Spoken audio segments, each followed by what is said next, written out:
Clara DeLuca never imagined her husband's funeral would end with a stranger's hand on her shoulder and a single word that destroyed everything. Debt. In the rain-soaked cemetery of Naples, surrounded by mourners who knew nothing of the truth, she learned that her quiet marriage was built on lies, and that the man she buried had gambled with her life. Now, a ruthless crime lord named Victor Romano owns what remains of her world. This is the story of a woman who became collateral, then something far more dangerous. If you enjoy this story, please hit the like button and comment with your city so I can see how far this tale travels. Now, let's begin. Tumut. The rain fell like punishment over Naples. Clara DeLuca stood at the edge of the open grave, her black dress clinging to her skin, her hands clasped so tightly around the funeral program that the paper had gone soft and shapeless. Around her, mourners clustered beneath umbrellas, their faces blurred by the downpour, their voices a low murmur of condolences she couldn't quite hear. The priest's words washed over her without meaning, just sounds mixing with the drum of rain on wood, on stone, on the fresh earth piled beside the hole where they would lower her husband. Thomas DeLuca. 42 years old, dead of a heart attack in his office downtown, slumped over paperwork that Clara had never been allowed to see. She stared at the casket, polished mahogany, expensive brass handles, a spray of white roses across the top that someone else had chosen because Clara had been too numb to make decisions. 3 days ago, she'd been making dinner when the call came. 3 days ago, she'd had a husband, a life that made sense, a routine that felt safe even if it wasn't exciting. 3 days ago, she'd been planning what to cook for Sunday dinner, wondering if Thomas would actually make it home on time for once. Now she was a widow at 34, standing in the rain, trying to remember the last real conversation they'd had. "We commit this body to the ground," the priest intoned, his voice competing with thunder in the distance. "Earth to earth, ashes to ashes, dust to dust." Clara watched them lower the casket. The ropes creaked. The wood disappeared into the darkness of the grave. She thought she should feel something more, some overwhelming grief, some collapse of emotion, but there was only numbness and a strange, hollow confusion. Thomas had been distant for months, years maybe. She told herself it was work stress, that he was building something for their future, that the late nights and locked study door meant he was protecting her from boring business details. She'd been so stupid. The mourners began to drift away as the gravediggers approached with their shovels. Clara's mother touched her arm, whispered something about coming back to the house, but Clara shook her head. She needed another moment, just one more moment to figure out how she was supposed to feel about a man who had shared her bed but kept his whole life locked away. The crowd thinned, the rain intensified. Clara stood alone, watching dirt fall onto the casket in heavy, wet clumps. That's when she felt it. A hand, firm and warm, settling on her shoulder with a weight that made her freeze. "Mrs. DeLuca." The voice was low, smooth, accented with something that wasn't quite Italian but carried the music of it. Clara turned and the world seemed to narrow to a single point of focus. The man behind her was tall, over 6 feet, with dark hair slicked back from a face that could have been carved from marble. Sharp cheekbones, a strong jaw, eyes so dark they looked black in the gray light. He wore a perfectly tailored charcoal suit that probably cost more than her car, and he held no umbrella despite the downpour. Rain ran down his face like he didn't notice it, like weather was something that happened to other people. "I'm sorry," Clara said automatically, her voice rusty from disuse. "Do I know you?" His expression didn't change. No sympathy, no warmth, nothing but a calm assessment that made her skin prickle with instinctive unease. "No," he said, "but I knew your husband." Clara waited. When the man said nothing else, just kept looking at her with those unsettling eyes, she pulled her jacket tighter and tried to step away. "Thank you for coming. I should—" His hand remained on her shoulder, not painful, but immovable. "We need to talk," he said, "about what Thomas owed me." The world tilted. Clara blinked rain from her eyes, certain she'd misheard. "I'm sorry, what?" "Debt," the man said, and the single word landed like a stone into still water, sending ripples through everything Clara thought she understood. "Your husband borrowed a considerable amount of money from me. He made promises about repayment. promises he did not keep. Clara's heart began to pound, a sick, heavy rhythm that made her dizzy. I don't know what you're talking about. Thomas had a good job. We didn't need to borrow. Mrs. DeLuca. The man's voice cut through her stammering with surgical precision. Your husband was in debt to the amount of 300,000 euros. The terms were clear. The timeline was not negotiable. And now he's dead, which creates a problem. 300,000 euros. The number was impossible, absurd. Thomas had been an accountant, careful with money to the point of obsession. He'd refused to let Clara buy a new winter coat last year because the old one was perfectly serviceable. He'd counted every euro that went in and out of their household budget. He'd been a liar. The thought arrived with brutal clarity. He'd been a liar. I don't have that kind of money, Clara said, and hated how small her voice sounded. I don't have any money. Thomas handled everything. I don't even know what's in our accounts. I know. The man released her shoulder and reached into his jacket. For one terrifying second, Clara thought he might pull out a gun, right here in the cemetery with her husband's body still warm in the ground. Instead, he produced a business card, plain white, with embossed black lettering. My name is Victor Romano. Your husband knew exactly who I am and what it means to owe me. Now you need to understand the same thing. Clara took the card with trembling fingers. There was just a name and a phone number, nothing else. I don't understand, she whispered. What do you expect me to do? Victor Romano tilted his head slightly, studying her like she was a puzzle he was mildly interested in solving. Debts don't die with the debtor, Mrs. DeLuca. They transfer. Your husband's obligation is now yours. You have 48 hours to contact me and arrange repayment terms. If you don't, he paused, letting the silence fill with unspoken threat. Well, I think you're intelligent enough to imagine the consequences. He turned and walked away, moving through the rain-soaked cemetery with the confidence of a man who owned every space he occupied. Clara watched him go, her mind screaming with questions she couldn't form into words. A black car waited at the cemetery gates, sleek and expensive, and Victor Romano climbed into the back seat without looking back. The car disappeared into the rain.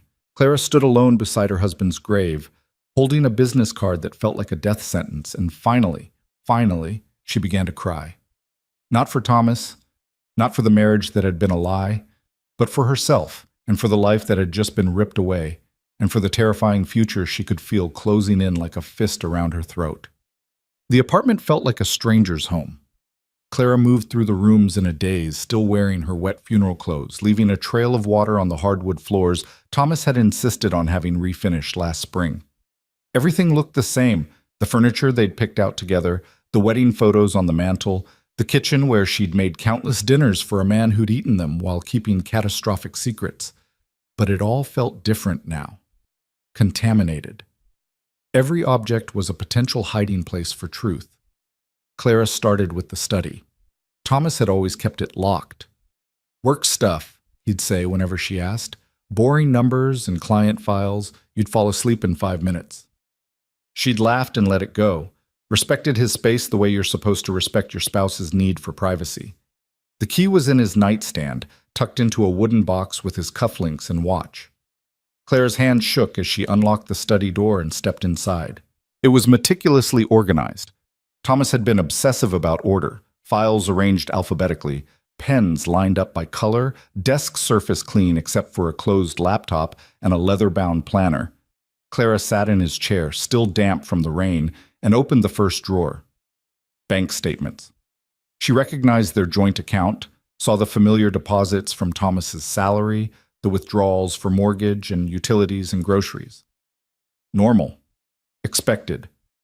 Nothing that explained 300,000 euros of debt. But underneath those statements was another set. Different account, different bank, and the numbers. Clara's stomach turned. Deposits of 20,000, 50,000, 80,000 euros coming in from sources labeled only with initials and codes. Withdrawals just as large, sometimes larger, going out to places Clara had never heard of. The balance swung wildly, flush one month, nearly empty the next, then suddenly full again. It read like the accounts of someone living two completely different financial lives. She dug deeper, found folders labeled with years, each one containing more of the same, money flowing in and out in amounts that made no sense for an accountant's salary. Found a notebook filled with Thomas's careful handwriting, columns of numbers and dates and names she didn't recognize. And then, at the bottom of the last drawer, she found the envelope. It was plain manila, unsealed, stuffed with papers that spilled across the desk when Clara dumped them out. Loan agreements, promissory notes, documents with Thomas's signature next to terms that made Clara's blood run cold, interest rates that compounded monthly, collateral listed as personal assets and guarantees, repayment schedules that Thomas had missed, with missed payment penalties that had ballooned the original debts into something monstrous. And on every single document, in elegant script at the bottom, was a signature, Victor Romano. Clara's vision blurred. She pressed her hands against the desk, breathing hard, trying to process what she was seeing. Thomas hadn't just borrowed money. He'd borrowed from someone dangerous, promised things he couldn't deliver, and then, what? Hidden it? Hoped it would go away? Thought he could manage it somehow without ever telling her? The laptop. Clara flipped it open, praying she knew the password. Thomas had been careless about some things, careful about others. She tried his birthday. Wrong. Their anniversary. Wrong. Her birthday. The screen unlocked. Clara navigated to his email, her hands moving on autopilot while her mind reeled. The inbox was full of the usual, work correspondence, spam, newsletters. But when she searched for Victor Romano's name, a separate folder appeared. 37 emails, all marked as read, all hidden from the main inbox. Clara opened the most recent one, dated 3 weeks before Thomas's death. Mr. DeLuca, this is your final warning. The extension period has expired. You were given multiple opportunities to honor your commitment. My patience is not infinite. If the full amount is not transferred by the end of this month, we will be forced to pursue alternative collection methods. I trust you understand what that means. V. Romano. Alternative collection methods. Clara opened another email from 6 months earlier. Thomas, I'm disappointed. You came to me with promises of quick returns, guaranteed investments, inside information that would make us both wealthy.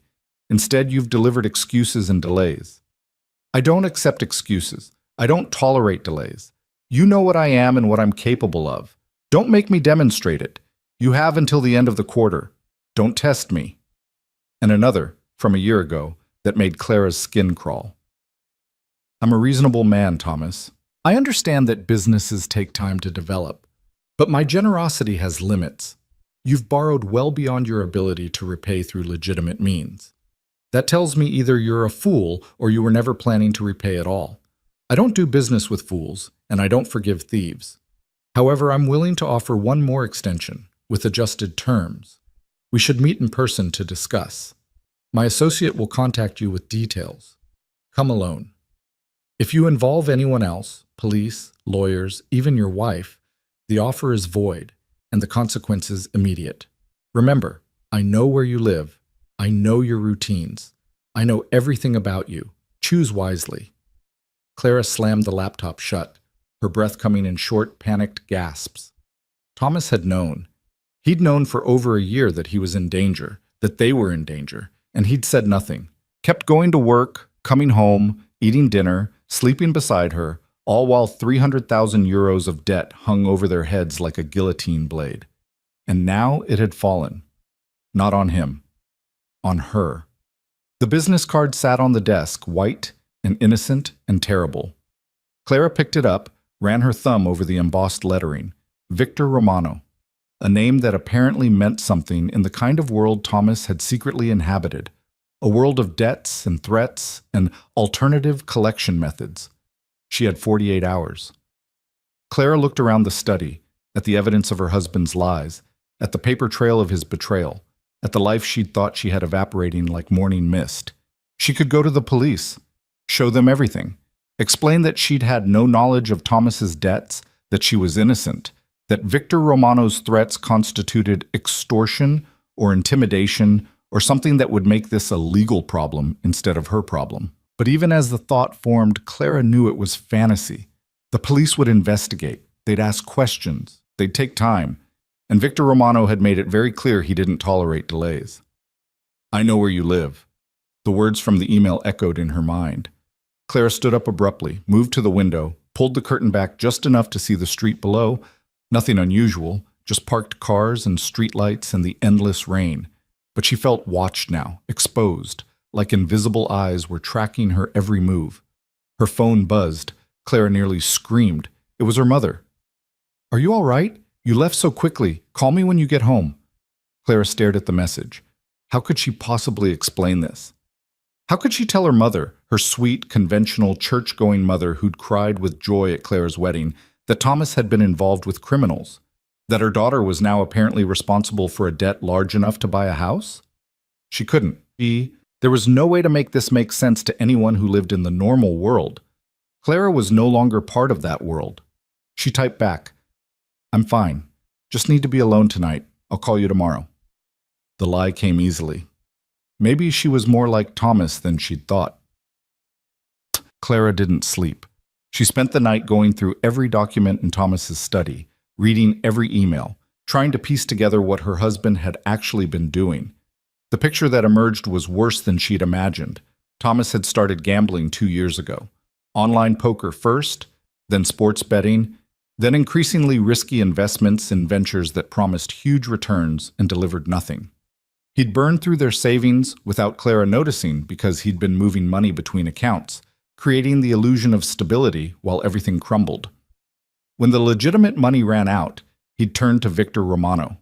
The first loan had been €50,000. Short-term bridge financing for a guaranteed opportunity. Thomas had promised to repay it within 3 months with interest. He'd missed the deadline. Borrowed more to cover the first loan. Missed that deadline too. The cycle spiraled. Borrow to pay debts, accumulate more debt, borrow again, each loan carrying higher interest rates and more severe penalties. Victor Romano had enabled it all, not out of kindness or belief in Thomas's schemes, but because he understood exactly what he was doing, creating a trap that would eventually spring shut on someone with assets worth claiming. Clara was those assets now. As dawn broke gray and cheerless over Naples, she sat at the kitchen table with coffee she couldn't taste and a decision she couldn't avoid. She could run, pack whatever would fit in a suitcase, take whatever cash she could access, and disappear. Change her name. Start over somewhere Victor Romano couldn't find her. But the emails had made it clear he knew everything, her family, her friends, her routines. Running would put them in danger. And where would she go? She had no money, no connections, no skills for living off the grid. She'd be caught within a week. And then what? What did men like Victor Romano do to people who tried to cheat them? Alternative collection methods. Clara looked at the business card, still sitting on the table where she'd placed it hours ago. She picked up her phone. Put it down. Picked it up again. 48 hours. She had until tomorrow night. Or she could call now, face it now, stop living in this horrible limbo between her old life and whatever came next. Her finger hovered over the numbers on the screen. She pressed dial. The phone rang once, twice. On the third ring, a voice answered. Female, professional, speaking accented English. "Mr. Romano's office?" Clara's voice came out hoarse. "This is Clara DeLuca. He told me to call." "One moment, please." "Hold music." Classical, ironically. Clara listened to strings and piano while her heart tried to break through her ribs. Seconds stretched into minutes. She was about to hang up when the music cut off and a different voice came on the line. "Mrs. DeLuca." Victor Romano sounded unsurprised, as if he'd known exactly when she would call. "I'm glad you're being sensible." "I saw the documents," Clara said. "The emails. Everything Thomas borrowed from you." "Then you understand the situation." "I understand my husband was a liar and a fool. I understand he made promises he couldn't keep. I understand—" Her voice cracked. She forced it steady. "I understand that you think I'm responsible for his debts. But I don't have €300,000. I don't have anything close to that, so I don't know what you expect me to do."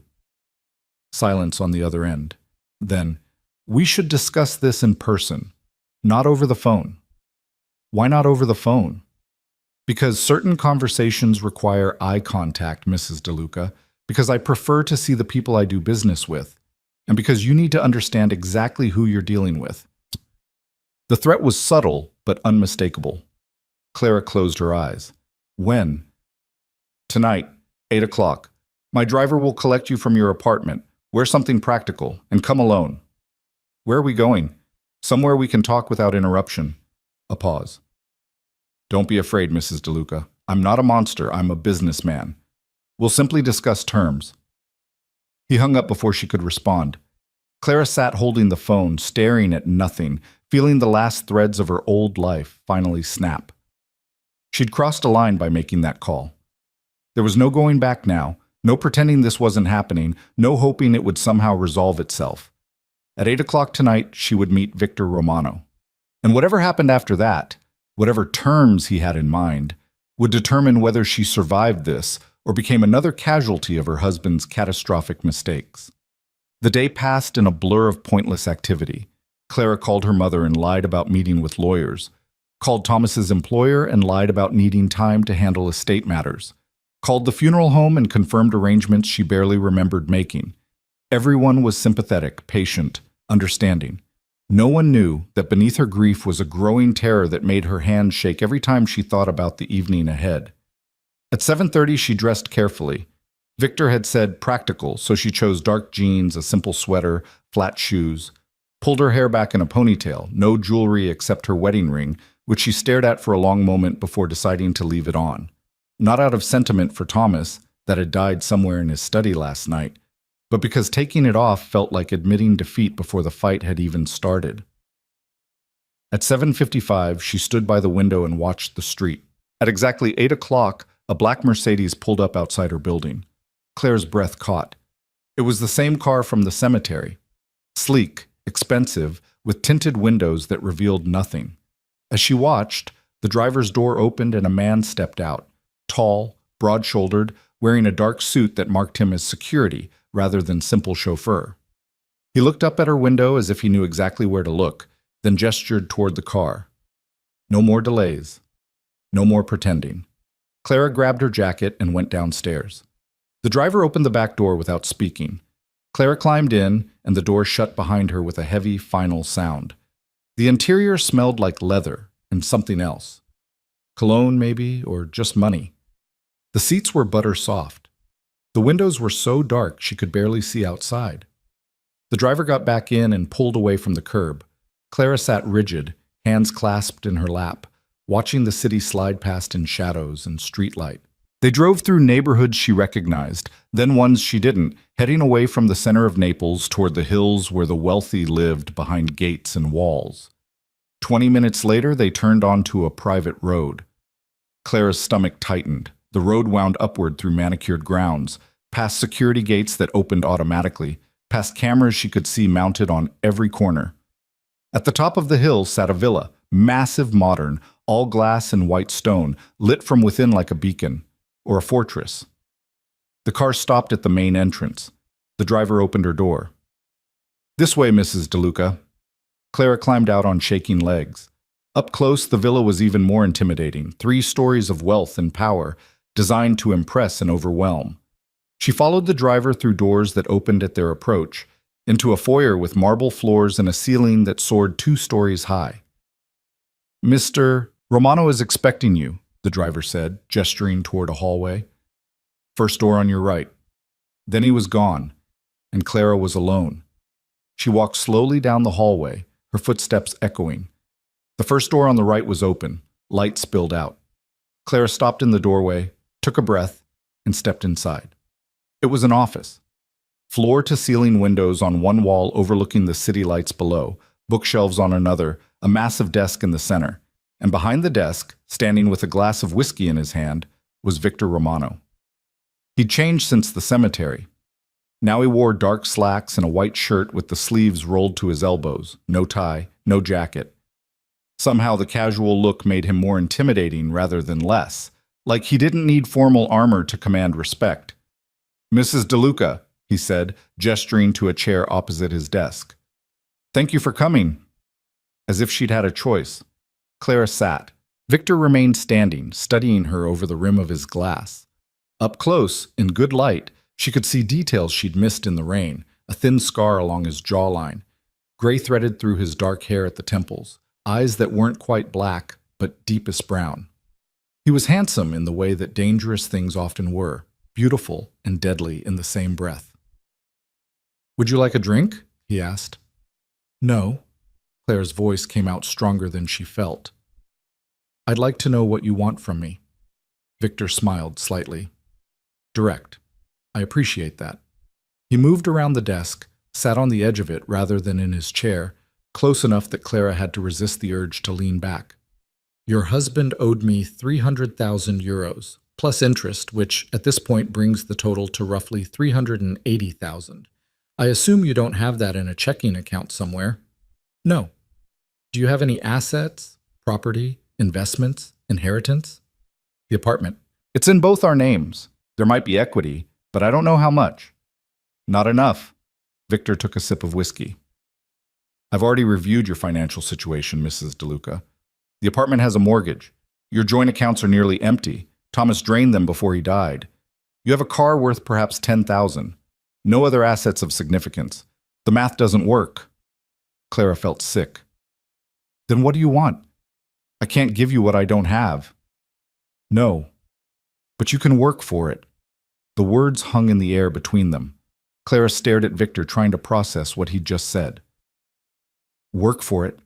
What does that mean?" Victor set down his glass and leaned forward, elbows on his knees, bringing his face level with hers. "I run a business, Mrs. DeLuca, a large, complex business with many moving parts. I need people I can trust, people who are smart, discreet, and motivated to succeed. You need to repay a debt. I propose an arrangement." "What kind of arrangement?" "You work for me. I assign tasks appropriate to your skills.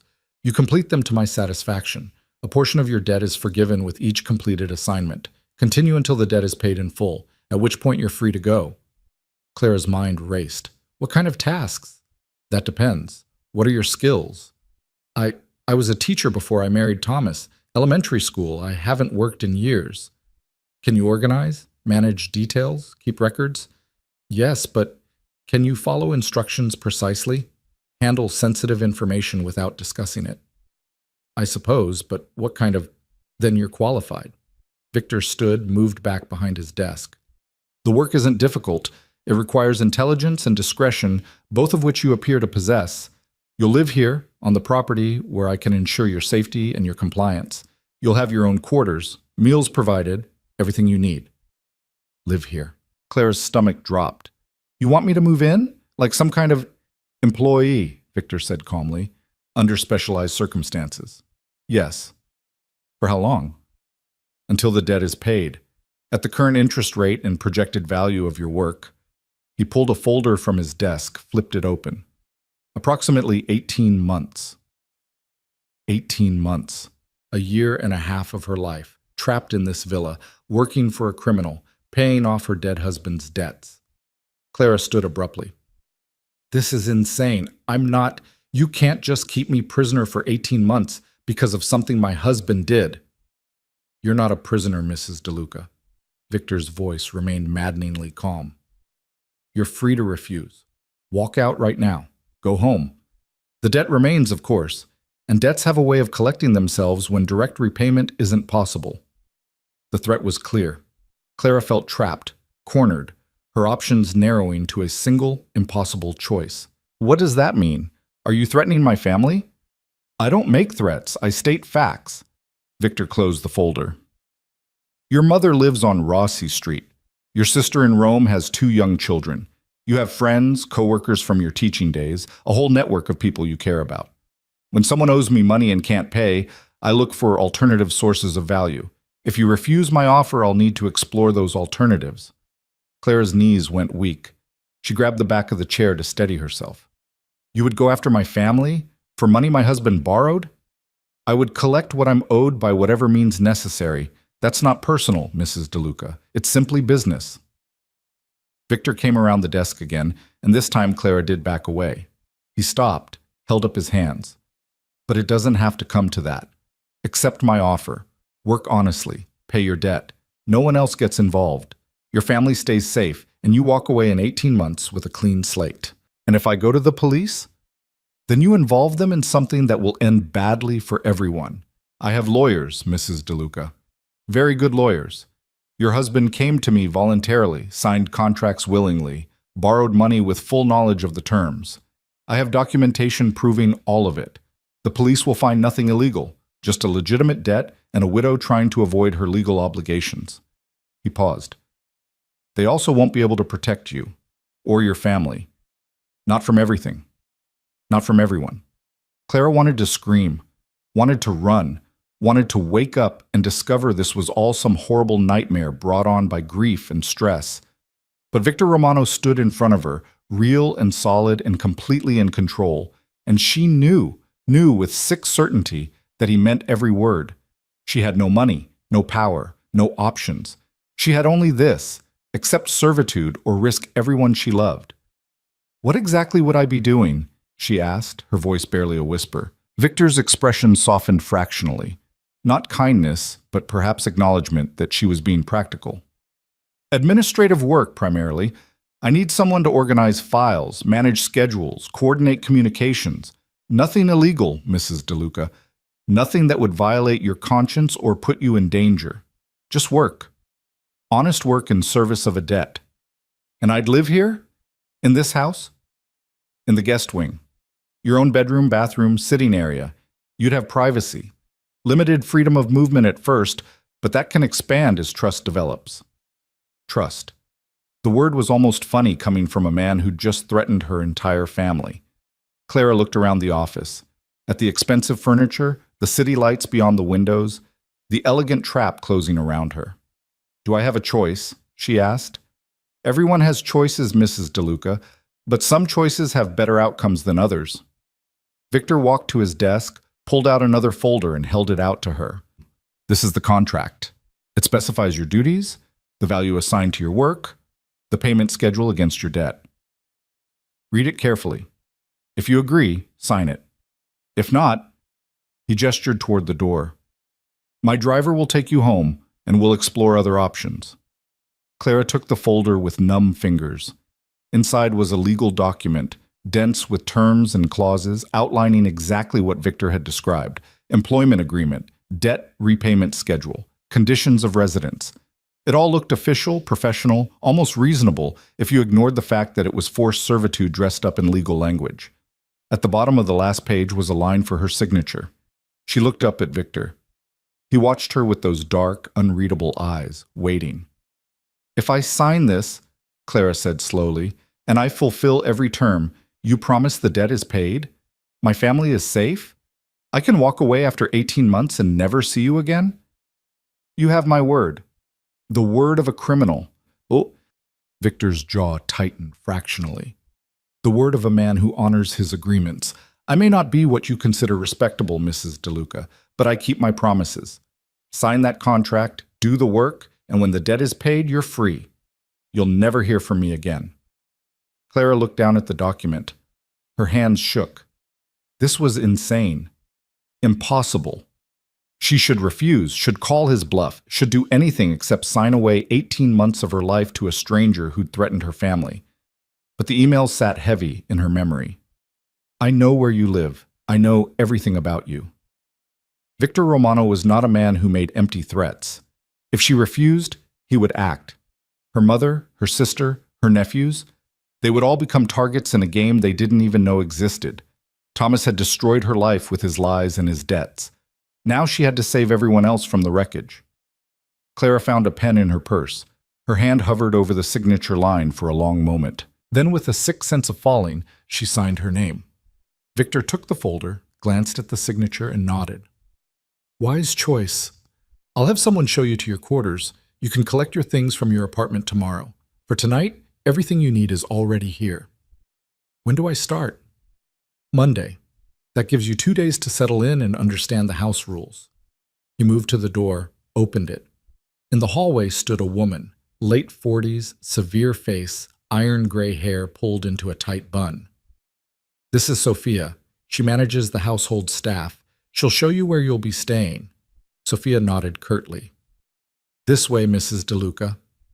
Clara stood frozen for a moment, the reality of what she'd just done crashing over her. She'd signed herself over to a crime lord. She was going to live in his house, work for him, be trapped in his world for a year and a half. She looked at Victor one last time. "I hate you for this." "Hate me if it helps," Victor said evenly. "But do the work. That's all that matters." Clara followed Sophia out of the office, down hallways that all looked the same, up a flight of stairs to the second floor. The guest wing was quiet, isolated from the rest of the house. Sophia opened a door and stepped aside. "Your room," she said. "Bathroom through there. Sitting area. Kitchen access is downstairs. Meals are served at 7, 1, and 7. Don't wander. Don't touch anything you're not explicitly told to touch. Rules will be explained tomorrow." She left without another word. Clara stepped into the room and closed the door behind her. It was beautiful. Cream walls, plush carpet, a large bed with expensive linens, a window overlooking the gardens below. Like a luxury hotel room. Like a very nice cage. She sat on the edge of the bed, still wearing her jacket, still holding her purse, and stared at nothing. Somewhere in the city below, her mother was probably watching television. Her sister was probably reading bedtime stories to her children. They had no idea that Clara's life had just been dismantled and rebuilt into something unrecognizable. They had no idea she'd become collateral for a dead man's debts. Clara lay back on the bed, closed her eyes, and let the tears come. Not for Thomas anymore. Not even for herself, really, but for the ordinary life she'd lost, for the safety she'd never have again, for the next 18 months stretching ahead like a sentence she couldn't appeal. Tomorrow she would collect her things. Monday she would start working for Victor Romano. And somehow she would survive this. She had to. Because there was no other choice left. Clara woke to unfamiliar silence. For a moment she forgot where she was. The bed was too soft, the sheets too fine, the light filtering through the curtains wrong somehow, too golden, too controlled. Then memory crashed back like cold water. The contract.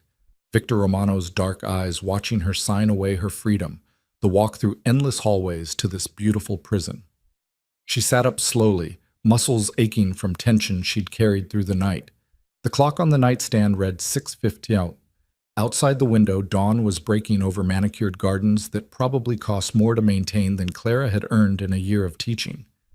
A soft knock came at the door. Clara pulled the blanket higher instinctively, suddenly aware she was still wearing yesterday's clothes. "Yes?" The door opened and Sophia entered, carrying a tray. She set it on the small table near the window without looking at Clara. "Breakfast. Mr. Romano expects you in his office at 9. Dress professionally." She turned to leave, then paused. "There are clothes in the closet. They should fit." "Wait." Clara started, but Sophia was already gone, the door closing with a quiet click that sounded final. Clara approached the closet warily, half expecting to find something degrading or inappropriate. Instead, she found business attire, blouses, slacks, a few simple dresses, all in neutral colors and her exact size. On the shelf above sat shoes, sensible heels, and flats. In the drawers, she found undergarments, still in packages, also her size. The accuracy was unsettling. Victor had said he knew everything about her, and apparently he'd meant it literally. She showered in the marble bathroom, used toiletries that smelled expensive and unfamiliar, and dressed in gray slacks and a white blouse that could have come from her own closet if her own closet had contained anything this well made. The woman in the mirror looked put together, professional, almost normal, if you ignored the fear in her eyes. At 8:50, Clara made her way downstairs. The villa was enormous, and she got lost twice before finding the hallway that led to Victor's office. The door was open. Inside, Victor sat at his desk, reading something on a tablet, wearing another perfectly tailored suit that probably cost more than her car. He looked up as she hesitated in the doorway. "Mrs. DeLuca, punctual. Good." He gestured to the chair she'd sat in last night. "Come in. We have work to discuss." Clara entered, but didn't sit. "I need to go to my apartment today. Collect my things, like you said." "Already arranged. Sophia will accompany you at 10. Victor set down the tablet. "But first, we need to establish ground rules and expectations. Sit." It wasn't a request. Clara sat. Victor pulled a different folder from his desk, opened it between them. "Your primary responsibilities will be managing my schedule, organizing documentation for various business ventures, and handling communications that require discretion. Nothing illegal, he added, as if reading her mind. I have other people for activities that might trouble your conscience. What I need from you is intelligence and attention to detail. Why me? Clara asked. The question had haunted her all night. You could hire anyone. Why do you want someone who's here under duress? Because someone who's here under duress has motivation to perform perfectly. They understand consequences. Victor leaned back in his chair. And because your husband spoke about you sometimes. When he was nervous, trying to convince me to extend his deadlines, he talked about his brilliant wife who'd been a teacher, who could organize anything, who had a mind for details. He was a fool in many ways, but he wasn't wrong about that. The mention of Thomas made Clara's stomach turn. Don't talk about him like you knew him. I knew exactly what he was. A gambling addict who thought he could beat the odds through desperation and borrowed money. I've seen 100 men like him. They all end the same way. Victor's expression remained neutral. But we're not here to discuss your late husband. We're here to discuss your future. Are you ready to work, or would you prefer to continue mourning a man who lied to you for 2 years? The cruelty was casual, efficient, designed to cut through any remaining sentiment. Clara felt anger flare hot in her chest. You're a bastard.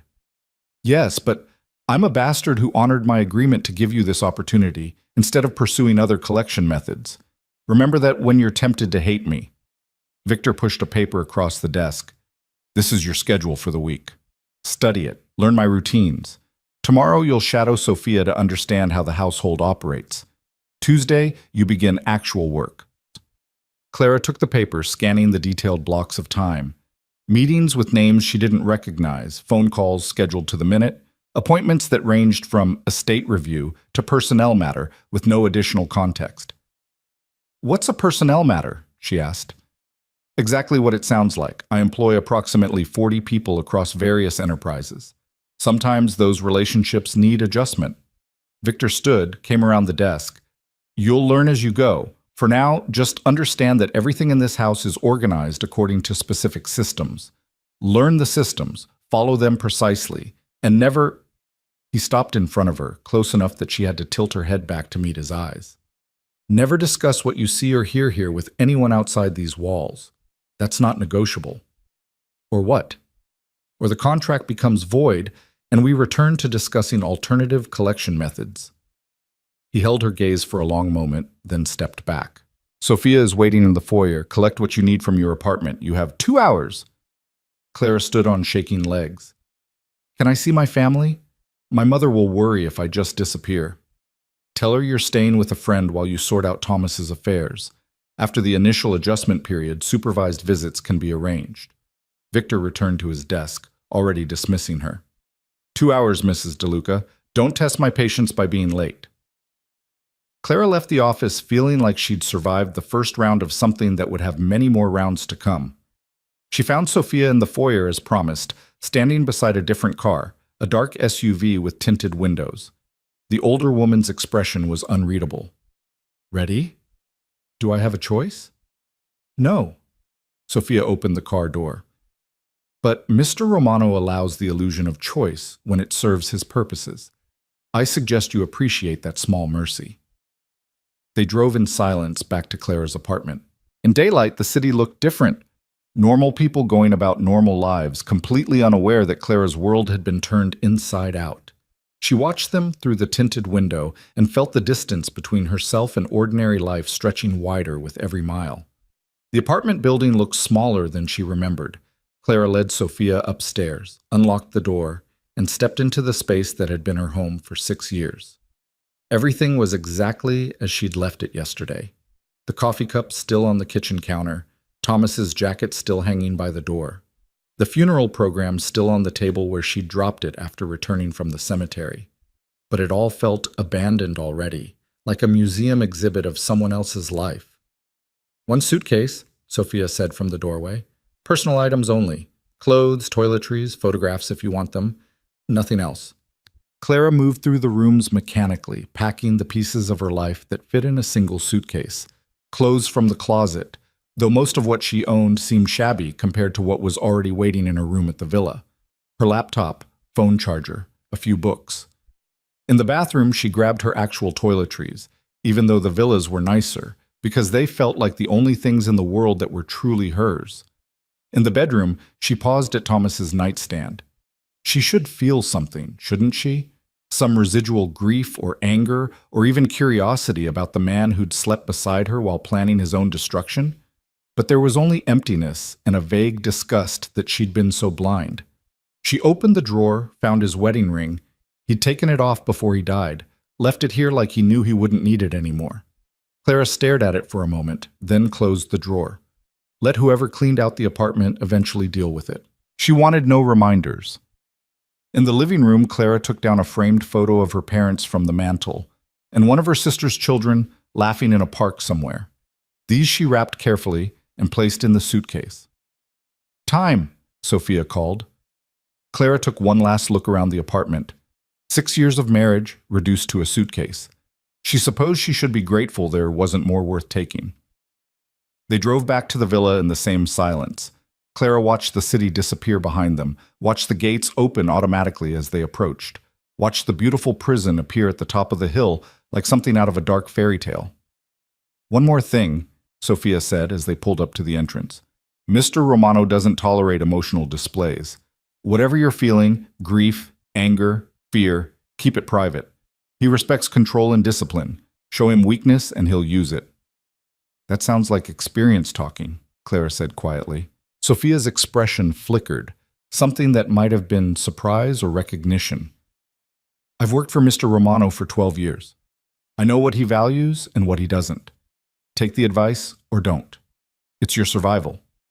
She got out of the car without waiting for a response. Clara followed her back to the guest wing, back to the room that was now her only space in the world.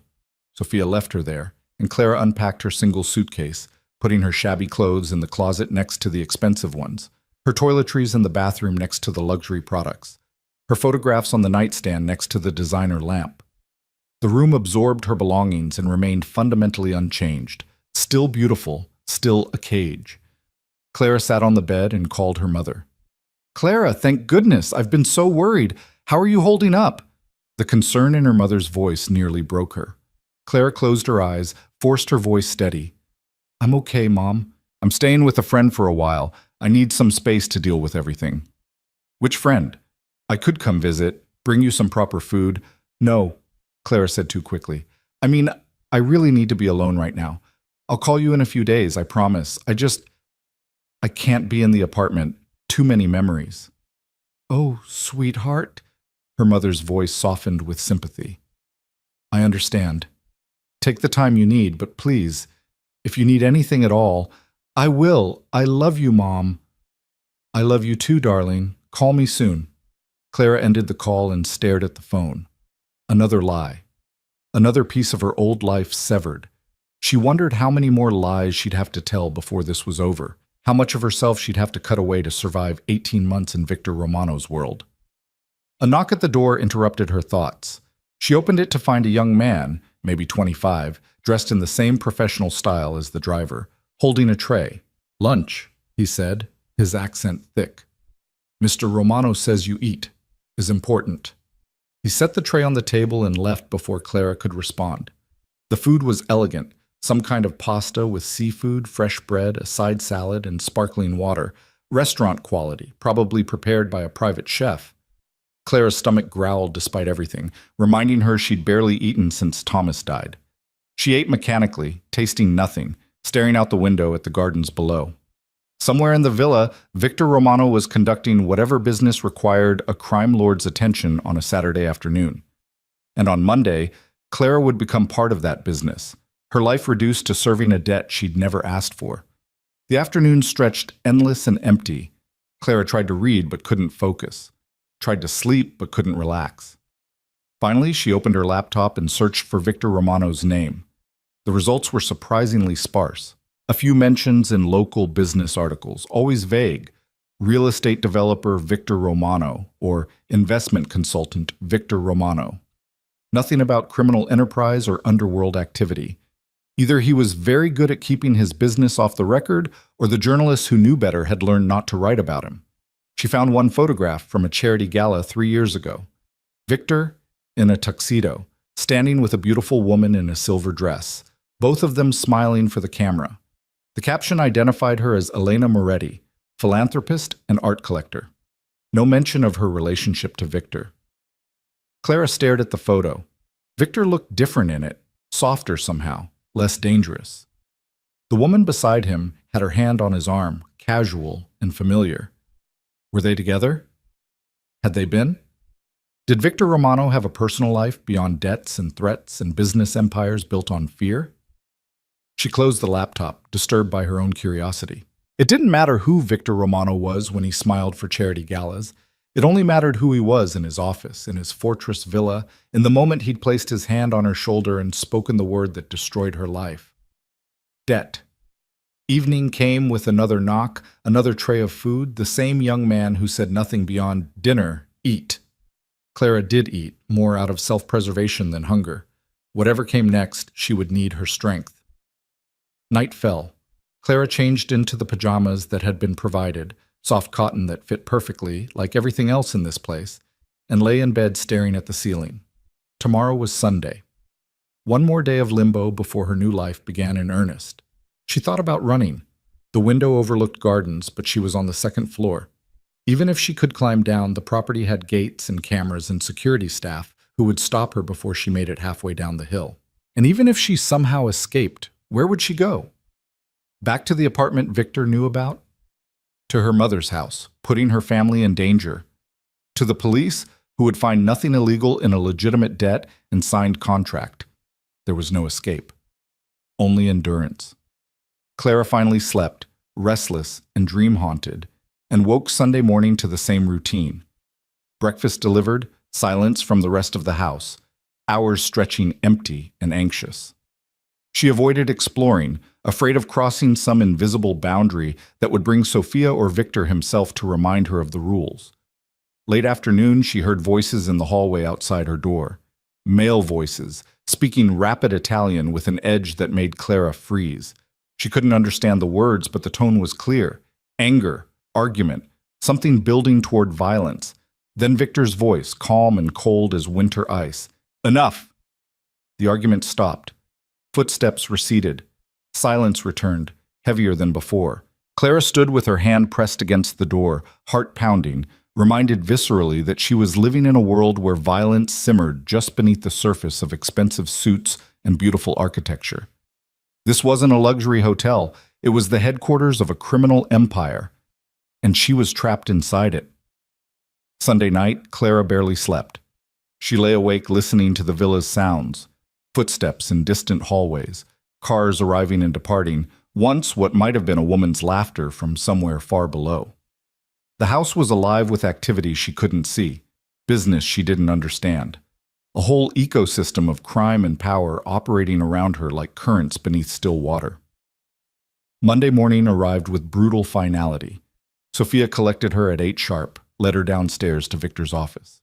He looked up from his desk as they entered, his expression unreadable. "Mrs. DeLuca, are you ready to begin?" Clara lifted her chin. "Do I have a choice?" "You always have choices. You've simply made yours already." He gestured to a smaller desk positioned near the window. Clara hadn't noticed it Friday night, but now she saw it was equipped with a computer, phone, filing cabinets. "That's your workspace. Sophia will show you the systems. You'll start with simple organization, filing documents, managing correspondence, learning how information flows through this office. Questions? What if I make a mistake?" "Don't." Victor returned his attention to whatever he'd been reading. "Sophia, show her the basics. I have a call in 10 minutes. Sophia led Clara to the smaller desk.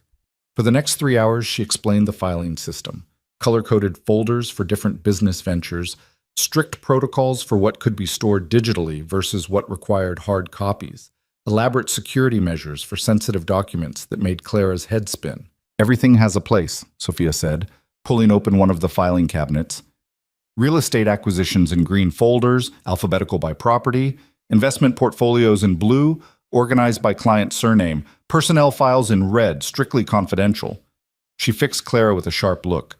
"You don't read personnel files unless specifically instructed. You don't discuss anything you see in those files, ever. Understood? Yes, Clara said, though her mind reeled with questions about what exactly was in those red folders that required such secrecy. The computer system was equally complex. Password-protected databases, encrypted email, specialized software for tracking finances that Clara had never seen before. Sophia walked her through each program with military efficiency, no patience for questions or confusion. You'll learn by doing, she said. Mr. Romano expects competence, not excuses. If you don't understand something, figure it out quietly. Don't waste his time with questions that research could answer. By noon, Clara's head throbbed with information overload. Victor had been on and off phone calls all morning, speaking in Italian too rapid for Clara to follow, even if she'd understood the language. He conducted business like a general commanding troops, precise, decisive, allowing no room for uncertainty or debate. Lunch, Sophia announced at 1 o'clock sharp, producing sandwiches and coffee that appeared from nowhere. She set Clara's portion on the small desk without ceremony. Victor ate at his desk, still working, barely acknowledging the food. Clara picked at her sandwich, too nervous to taste it. Mrs. DeLuca, Victor said suddenly, making her jump. There's a meeting at 3. I need you to take notes. Can you type quickly? Yes, Clara said. I used to eat. I don't need your resume, just accuracy. He returned to his computer. Conference room, 3rd floor. Be there at 2:55. At 2:55, Clara stood outside a door labeled simply Conference A, her laptop clutched to her chest like a shield. Inside, she could hear male voices, multiple men, speaking that same rapid Italian she couldn't decipher. Sophia appeared beside her. Go in, sit in the back corner, record everything they say. Don't speak unless Mr. Romano addresses you directly. And whatever you hear, I know, Clara interrupted. I never discuss it with anyone, ever. Sophia studied her for a moment, then nodded. Good, you're learning. Clara opened the door. The conference room was dominated by a long table where 5 men sat, Victor at the head, the others arranged down the sides. They looked up as Clara entered, conversation stopping mid-word. She felt their eyes assess her, dismiss her, return to Victor with questions they didn't voice aloud. Gentlemen, Victor said calmly, this is Mrs. DeLuca. She'll be recording our meeting for documentation purposes. Continue. Clara slipped into the corner chair, opened her laptop, and tried to become invisible. The men returned to their discussion, switching to English, either for her benefit or because Victor had signaled them to do so. Clara's fingers flew across the keyboard, capturing everything. They were discussing property acquisition in the Port District, warehouses that needed to be secured through purchases or alternative arrangements. One man, older, silver-haired, with a scar bisecting his left eyebrow, argued for direct acquisition. Another, younger, nervous energy, suggested working through proxy companies to avoid drawing attention. Victor listened more than he spoke, his dark eyes moving from speaker to speaker, absorbing information with the focus of a predator tracking prey. The direct approach has merit, he said finally, and the room went quiet. But Antonio is right about discretion. Marco, set up the proxy structures. 3 layers minimum. I want the paper trail so tangled that even determined investigators give up halfway through. Marco, the nervous one, nodded. It'll take 2 weeks, maybe 3. You have 1 week, Victor said. The opportunity won't wait longer than that. Giuseppe, what's the situation with the dock workers? The scarred man leaned back in his chair. They're organized. Union leadership is resistant to outside influence. We could apply pressure. No. Victor's voice was flat. No pressure that draws media attention. Offer incentives instead. Better contracts, improve safety measures, whatever it takes to secure their cooperation. I want alliance, not intimidation. Clara's fingers stumbled on the keyboard. She'd expected... what? Explicit talk of violence? Blatant criminality? Instead, this sounded almost like legitimate business strategy, if you ignored the implications behind phrases like alternative arrangements and secured cooperation. The meeting continued for 90 minutes. Clara typed until her wrists ached, capturing discussions about shipping schedules, customs procedures, personnel rotations. Nothing overtly illegal, but everything saturated with the sense that what she was hearing was only the surface layer of much deeper operations. Finally, Victor stood. "Thank you, gentlemen. Marco, I want those proxy structures on my desk by Friday. Giuseppe, keep me updated on the union situation daily. The rest of you know your assignments." The men filed out, each stopping to shake Victor's hand or murmur brief acknowledgments. Clara stayed in her corner, saving her notes, trying not to draw attention. When they were alone, Victor approached. "Let me see what you recorded." Clara turned the laptop toward him, pulse hammering. Victor scanned through her notes, his expression unreadable. Then he nodded. "Acceptable. Format this into a proper summary. Action items, deadlines, responsible parties. I want it by end of day." "I don't know how to..." Victor pulled a flash drive from his pocket. "Examples are here. Match the format. Use the template." He handed her the drive. "And Mrs. DeLuca, everything you heard in this room stays in this room. If I discover you've discussed any of it with anyone, family, friends, a priest in confession, the contract is void. Clear?" "Crystal clear," Clara said, hating how small her voice sounded. Victor left her alone in the conference room. Clara sat in the silence, staring at her laptop screen filled with notes about port acquisitions and union negotiations and business strategies that were probably covers for things she didn't want to imagine. This was her life now. Recording meetings, organizing documents, keeping secrets for a man who built empires in shadows. She returned to Victor's office, plugged in the flash drive, and opened the template files. They were meticulously organized. Examples of meeting summaries, correspondence logs, financial reports, all formatted with military precision. Clara forced herself to focus, to push aside the fear and disgust, and focus only on matching the format, completing the task, proving she could do what was required. By 6 o'clock, she'd finished. She saved the document, printed a copy, and placed it on Victor's desk. He was on the phone again, speaking in rapid Italian. He glanced at the summary, nodded once, and gestured for her to leave. Claire retreated to her workspace, exhausted in a way that had nothing to do with physical labor. Her first day had been all surface, administrative work, note-taking, filing, but underneath she felt the weight of what she'd really done. She'd become complicit, an employee in an organization she knew was criminal, even if today's work had carefully avoided anything explicitly illegal. "Mrs. DeLuca," she looked up. Victor stood from his desk, stretching slightly, the first casual movement she'd seen from him. "Your work today was satisfactory. Go upstairs, dinner will be brought to your room. Tomorrow we'll review your notes and discuss your performance." "That's it?" Clara asked before she could stop herself. "You expected more?" "I expected, I don't know, something harder, more obviously criminal." Victor's expression didn't change, but something flickered in his dark eyes. "Disappointment or relief?" "I don't know that either." "Honesty." "Good." He turned back to his desk. "Most of what I do, Mrs. DeLuca, is business. Legitimate business that happens to exist in gray areas the law hasn't adequately defined. You won't be asked to do anything that violates your conscience, not because I'm merciful, but because I don't need you for those tasks. I need you for exactly what you did today. Organization, precision, discretion.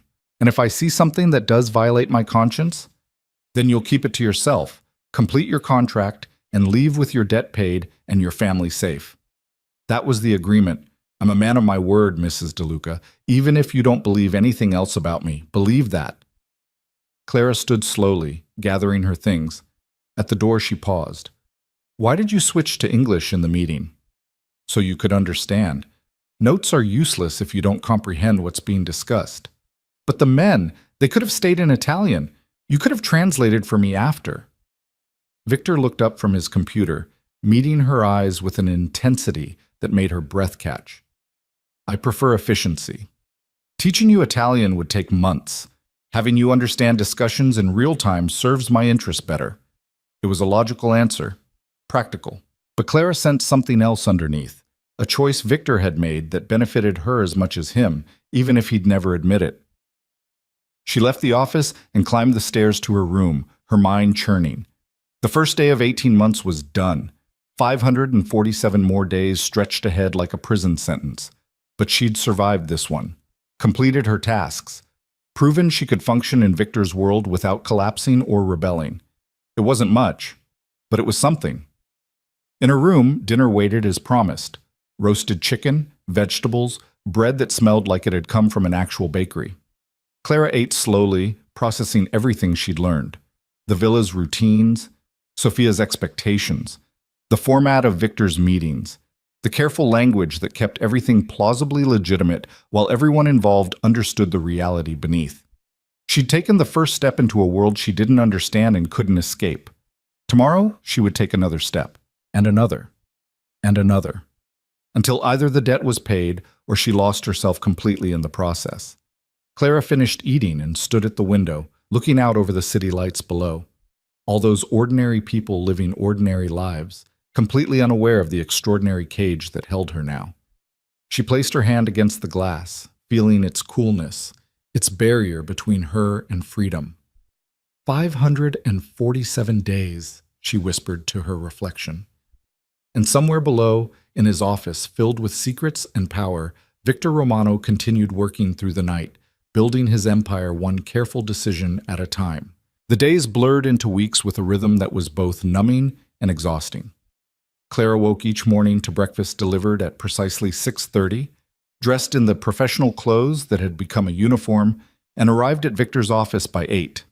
She filed documents, managed schedules, took notes in meetings where men spoke in careful euphemisms about shipments and territories and personnel issues that were never quite explained. She formatted reports, answered phones with scripts Sophia had drilled into her, and learned to read Victor's moods from the set of his shoulders and the tone of his voice. She learned that Tuesday mornings meant financial reviews, that Thursday afternoons were reserved for what Victor called estate management, but what Clara suspected involved coordinating activities across his various enterprises, that Friday evenings he met with a rotating cast of well-dressed men who arrived in expensive cars and left looking either satisfied or worried depending on how their conversations had gone.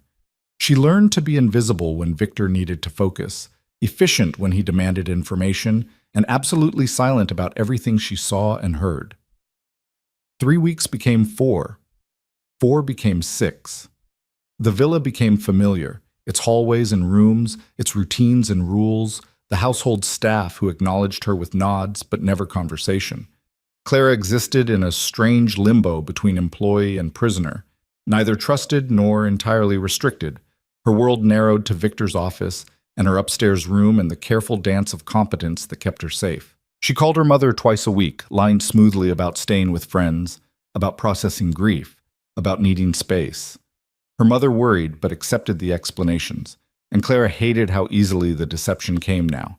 She didn't call her sister, couldn't bear to hear her nephew's laughter, and know she might never see them again if something went wrong here. The debt balance updated monthly, posted to a private portal Victor had given her access to. Each month, a portion was deducted based on her work's assigned value. The number decreased with agonizing slowness, 380,000 becoming 371, then 363. At this rate, 18 months was optimistic. 20 months felt more realistic. 20 months of living in a cage, no matter how beautiful. But something unexpected was happening too, something Clara didn't want to acknowledge but couldn't entirely ignore. She was getting good at the work. The filing systems that had seemed impossibly complex became second nature. The specialized software made sense. She anticipated what Victor needed before he asked for it, learned to read his abbreviated instructions and deliver exactly what he wanted. "You're adapting well," Sophia said one afternoon, her tone suggesting this was not entirely a compliment. "Mr. Romano values competence. Don't mistake his satisfaction for kindness." Clara looked up from the correspondence she was organizing. "I don't mistake anything about Mr. Romano for kindness." "Good. Others have made that error. It never ends well." Sophia paused, then added more quietly, "But competence can earn you small freedoms. Prove you're trustworthy, and the cage expands." It was the closest thing to encouragement Sophia had ever offered. Clara nodded, filed the information away, and returned to work. That night, Victor called her into his office after hours. Clara's stomach tightened. Their interactions had been strictly professional, limited to work discussions and brief instructions. Late-night summons felt different, unpredictable. She found him standing at the window, hands in his pockets, staring out at the city lights. He didn't turn when she entered. "You've been here 6 weeks," he said. "How are you finding the work?" Clara hesitated, unsure what answer he wanted. "It's manageable." Manageable. Victor turned, and in the low light of the office, his face was half shadow. "That's diplomatic. Sophia tells me you're exceeding expectations, learning quickly, making yourself useful." "I'm doing what the contract requires." "You're doing more than that." He moved to his desk, pulled out a file, handed it to her. "This is the summary you prepared for last Thursday's estate review. It's excellent work. Comprehensive, well-organized, exactly what I needed. Better than what my previous assistant produced, and he'd been working for me for 3 years. Clara opened the file, recognized her own formatting. "Thank you." "It's not a compliment. It's an observation." Victor leaned against his desk, arms crossed. "You have a mind for details and patterns. You see connections between pieces of information that others miss. That's valuable to me." "What are you saying?" "I'm saying that if you continue performing at this level, I'm willing to adjust the debt calculation, increase the value assigned to your work. It would reduce your time here, potentially by several months." Clara's heart jumped. Several months meant the difference between 20 months and maybe 15, maybe less. She forced herself to stay calm, to think past the immediate relief. What would I have to do differently? Handle more sensitive material, coordinate between different divisions of my business, essentially become my primary administrative executive instead of just an assistant. Victor's dark eyes studied her. It would mean longer hours, more responsibility, deeper involvement in operations you currently only glimpse. "Deeper involvement in criminal operations," Clara said flatly. "Deeper involvement in my business," Victor corrected. "The nature of that business is not your concern. Your concern is performing tasks with the excellence you've already demonstrated. Do that, and your debt gets paid faster. Refuse, and we continue as we have been. The choice is yours." Clara looked down at the file in her hands, at the evidence of her own competence. 6 weeks ago, she would have refused immediately, clung to whatever moral high ground she could claim. But 6 weeks of living in Victor's world had taught her that moral high ground was a luxury she couldn't afford. Not if she wanted to survive this. Not if she wanted to get back to her life before she lost it entirely. "How much faster?" she asked quietly. "Dependent on performance, but my estimate is 12 to 14 months total. Possibly less if you prove exceptional. 12 months. 1 year instead of almost 2. Clara met Victor's gaze. "And my family stays safe? That doesn't change?" "Nothing changes except the value calculation and your responsibilities. The original terms remain in effect." "Then I accept." Victor nodded as if he'd expected nothing else. "Good. Starting Monday, you'll have access to additional files and databases. Sophia will brief you on the new protocols, and Mrs. DeLuca." He paused. "The increase in responsibility comes with increased expectations. Mistakes that were tolerable for simple filing work become unacceptable at this level. Understood?" "Perfectly." "Then you're dismissed." Clara returned to her room that night with her mind racing. She'd just agreed to become more deeply entangled in Victor's operations, to take on work that would probably implicate her further in whatever illegal activities lurked beneath the legitimate veneer. But she'd also bought herself months of freedom. Time was the only currency she had, and she'd just traded moral certainty for the possibility of getting her life back sooner. The calculation felt cold, practical, disturbingly easy. Maybe that was the most frightening part, how quickly she was learning to think like someone who belonged in Victor's world.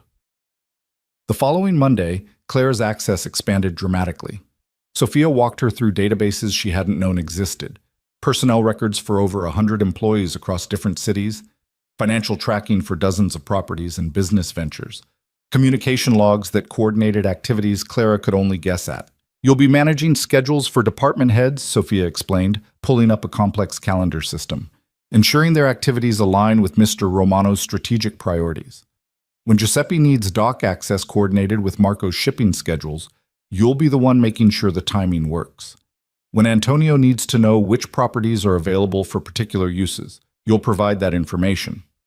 Clara stared at the screen, overwhelmed. How am I supposed to know what aligns with strategic priorities?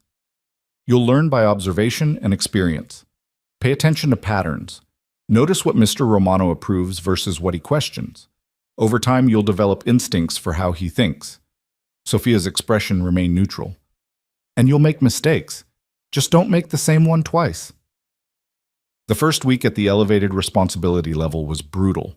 Clara worked 12-hour days, cross-referencing information across multiple systems, coordinating schedules for men she never met in person, fielding phone calls in Italian that required her to frantically use translation apps while trying to sound competent. She made mistakes, scheduled a meeting that conflicted with a shipment arrival, mixed up two similar property codes in a report, forgot to flag an urgent message from one of Victor's contacts in Rome. Victor's corrections were swift and cutting. This is unacceptable. I expect better. Do you understand how much this error could have cost me?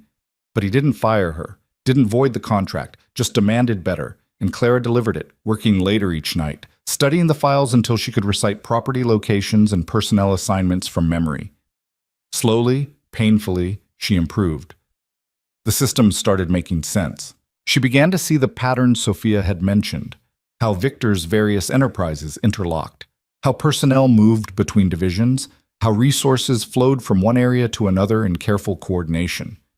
She was managing a criminal empire's administrative infrastructure. The realization hit her late one night as she updated shipping schedules that she knew, absolutely knew, had nothing to do with legitimate cargo. She was facilitating crimes, not committing them directly, but enabling them with her competence and efficiency. The knowledge should have devastated her, should have sent her running to Victor's office to resign, consequences be damned. Instead, she saved her work, updated the schedules, and went to bed. Survival had become more important than morality. Clara wasn't sure when the shift had happened, only that it had, and there was no going back now.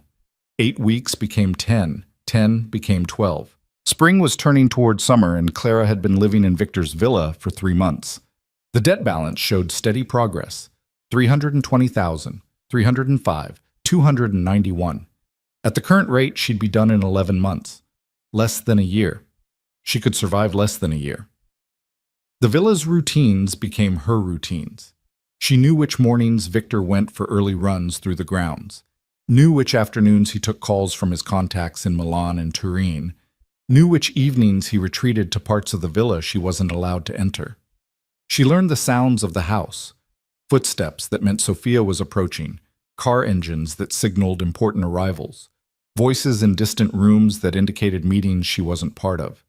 She learned to read Victor too, in ways that surprised her, learned that when he rubbed his temples, he was dealing with frustration he wouldn't voice, learned that when his voice went very quiet, he was most dangerous, learned that he took his coffee black in the morning but with cream in the afternoon, that he preferred handwritten notes to digital ones for certain communications, that he had a tell when someone was lying to him, a slight narrowing of his eyes, a pause before responding. "You're staring," Victor said one afternoon, not looking up from the document he was reading. Clara jolted back to her own work. "Sorry, I was thinking." "About?" "About how you knew that man was lying earlier, in the meeting with the construction contractors. You asked him about the timeline, and I could see you didn't believe his answer before he'd even finished speaking." Victor set down the document. Because his answer was too specific. When people tell the truth, they hedge. They say, approximately, or roughly, or I think. When they lie, they provide exact details to sound more credible. He said exactly 17 days, which told me he'd calculated what I wanted to hear rather than what was actually true. That's actually clever. It's observation. Same skill you've been developing. Victor leaned back in his chair. You're learning to see beneath surfaces, Mrs. DeLuca. It's making you better at your work. Is that a compliment? It's an observation, same as before. But there was something different in his tone. Something that wasn't quite warmth, but wasn't entirely cold either. Clara returned to her computer, unsettled by the moment of genuine conversation.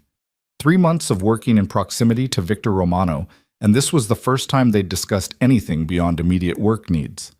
It felt dangerous, like crossing a line she hadn't noticed was there.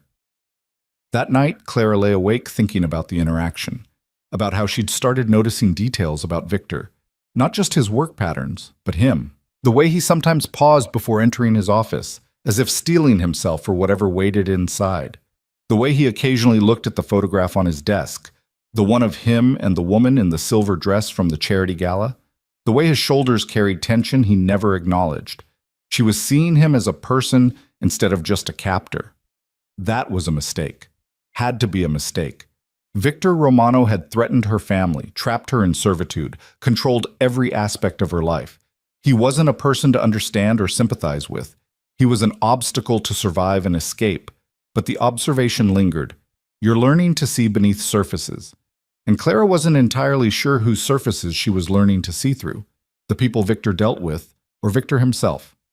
The shift came during the 13th week, on a Thursday afternoon that started like any other. Victor had meetings scheduled all day, the usual rotation of associates and employees and contacts who came seeking approval or resources or solutions to problems Clara wasn't privy to. She managed the flow, ensured each appointment started on time, provided any documentation Victor needed. The last appointment was with a man Clara hadn't seen before. He arrived at 5, dressed in an expensive suit that didn't quite hide the violence in his posture. Giuseppe, who'd been waiting in the outer office, stood when the man entered, and Clara saw his hand move instinctively toward his jacket. Toward a weapon, she realized with a cold jolt. "Mr. Romano is expecting you," Clara said carefully, using the script Sophia had taught her for potentially dangerous visitors. The man ignored her, walked straight into Victor's office without knocking. Giuseppe followed, closing the door behind them but remaining inside, also unusual. Standard procedure was for Victor to meet people alone unless he specifically requested security presence.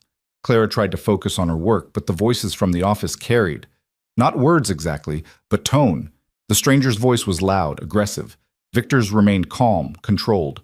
Then Giuseppe's voice, sharp and warning. A crash. Something heavy hitting the floor. Clara jumped, pulse spiking. Through the closed door she heard shouting now. The stranger's voice raised to a roar, Victor's voice cutting through like a blade, Giuseppe clearly trying to intervene. Then, a sound Clara would never forget. A gunshot, muffled but unmistakable, followed by a heavy thud. Clara's hands froze on her keyboard. Time seemed to stop. She stared at the office door, her mind screaming at her to run, to hide, to do something other than sit paralyzed while violence erupted 10 feet away. The door opened. Giuseppe emerged, his face grim, blood on his hands. He saw Clara and said curtly, "Stay here, don't move." He disappeared down the hallway. Clara sat rigid, terror warring with horrible curiosity. What had happened? Who had been shot? Was Victor? The thought was cut off by Victor himself appearing in the doorway. He was alive, upright, but his white shirt was stained with blood across the left shoulder, and his face had gone pale beneath its usual tan. "Mrs. DeLuca," he said, his voice steady despite the obvious pain. "Call Dr. Marchesi. Numbers in the emergency contacts. Tell him it's urgent but contained. Then lock the outer office door and don't let anyone in except him." Clara scrambled for her phone, hands shaking so badly she could barely navigate the contacts. Found Dr. Marchesi, dialed, barely registered the professional voice that answered. "This is Clara DeLuca calling for Victor Romano," she said, amazed her voice worked at all. "He needs you immediately. He said to tell you it's urgent but contained." "I'll be there in 20 minutes. Keep him still and apply pressure to any wounds." The line went dead. Clara stood on trembling legs, crossed to the office door. Inside, the stranger lay motionless on the floor, blood pooling beneath his head. Victor sat in his desk chair, one hand pressed against his shoulder, the other holding a gun she'd never seen before. "The door," Victor said tightly. "Lock it now." Clara retreated, locked the outer office door, returned to find Victor still sitting, still bleeding. "You're hurt. I should do something. There's a first aid kit in the cabinet. 3rd drawer, bring it." Clara found the kit, brought it to him with hands that wouldn't stop shaking. Victor managed to remove his jacket with a grimace, revealing the blood-soaked shirt beneath. "Help me," he said quietly. "I can't reach it properly with my right hand." Clara hesitated. This was beyond anything she'd imagined, beyond the administrative work and careful distance she'd maintained. But Victor was bleeding, and the doctor wouldn't arrive for 20 minutes, and standing there refusing to help felt unconscionable despite everything he'd done to her. She opened the kit, found gauze and antiseptic, and approached cautiously. "I'm not a nurse. I don't know how—" "Just apply pressure, like the doctor said." Clara carefully peeled back Victor's ruined shirt. The wound was in his upper shoulder, still bleeding but not arterial. A graze, maybe, or a through and through that had missed anything vital. She pressed gauze against it, and Victor hissed through his teeth. "Sorry," Clara whispered. "It's fine, keep pressure." They stayed like that, Clara standing close enough to smell his cologne mixed with blood and gunpowder, Victor breathing carefully through pain he refused to show. Behind them, the dead man lay in spreading darkness, and Clara tried very hard not to think about how she was tending to a killer while stepping around his victim. "What happened?" she asked quietly. "Disagreement about terms. He thought a gun would strengthen his negotiating position. He was wrong." Victor's voice was tight but controlled. "Giuseppe will handle the cleanup. You didn't see anything. Understood?" "I saw everything." "No, Mrs. DeLuca. You were at your desk. You heard raised voices. When I called for the doctor, you made the call and locked the door as instructed. That's all you know. That's all you'll ever know if anyone asks." Clara pressed harder against the wound, feeling Victor's blood warm and sticky on her hands. "And if I can't forget what I saw?" "Then you'll learn to live with it, same as you've learned to live with everything else here." The brutal honesty was somehow worse than a threat would have been. Clara kept pressure on the wound, watched Victor's face for signs he might pass out, and tried to process that she was now complicit in covering up a murder. Not an accessory, not a witness who could claim ignorance, but someone actively helping the aftermath, treating the wound, maintaining the lie. Dr. Marchese arrived exactly 20 minutes later, a thin man in his 60s who took in the scene with practiced calm and asked no questions. He treated Victor's shoulder efficiently, confirmed it was a clean graze that would heal without complications, prescribed antibiotics and pain medication, and left as quietly as he'd come.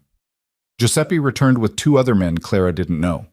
They removed the body with the efficiency of people who'd done this before, cleaned the blood, removed all evidence that violence had occurred in Victor's office.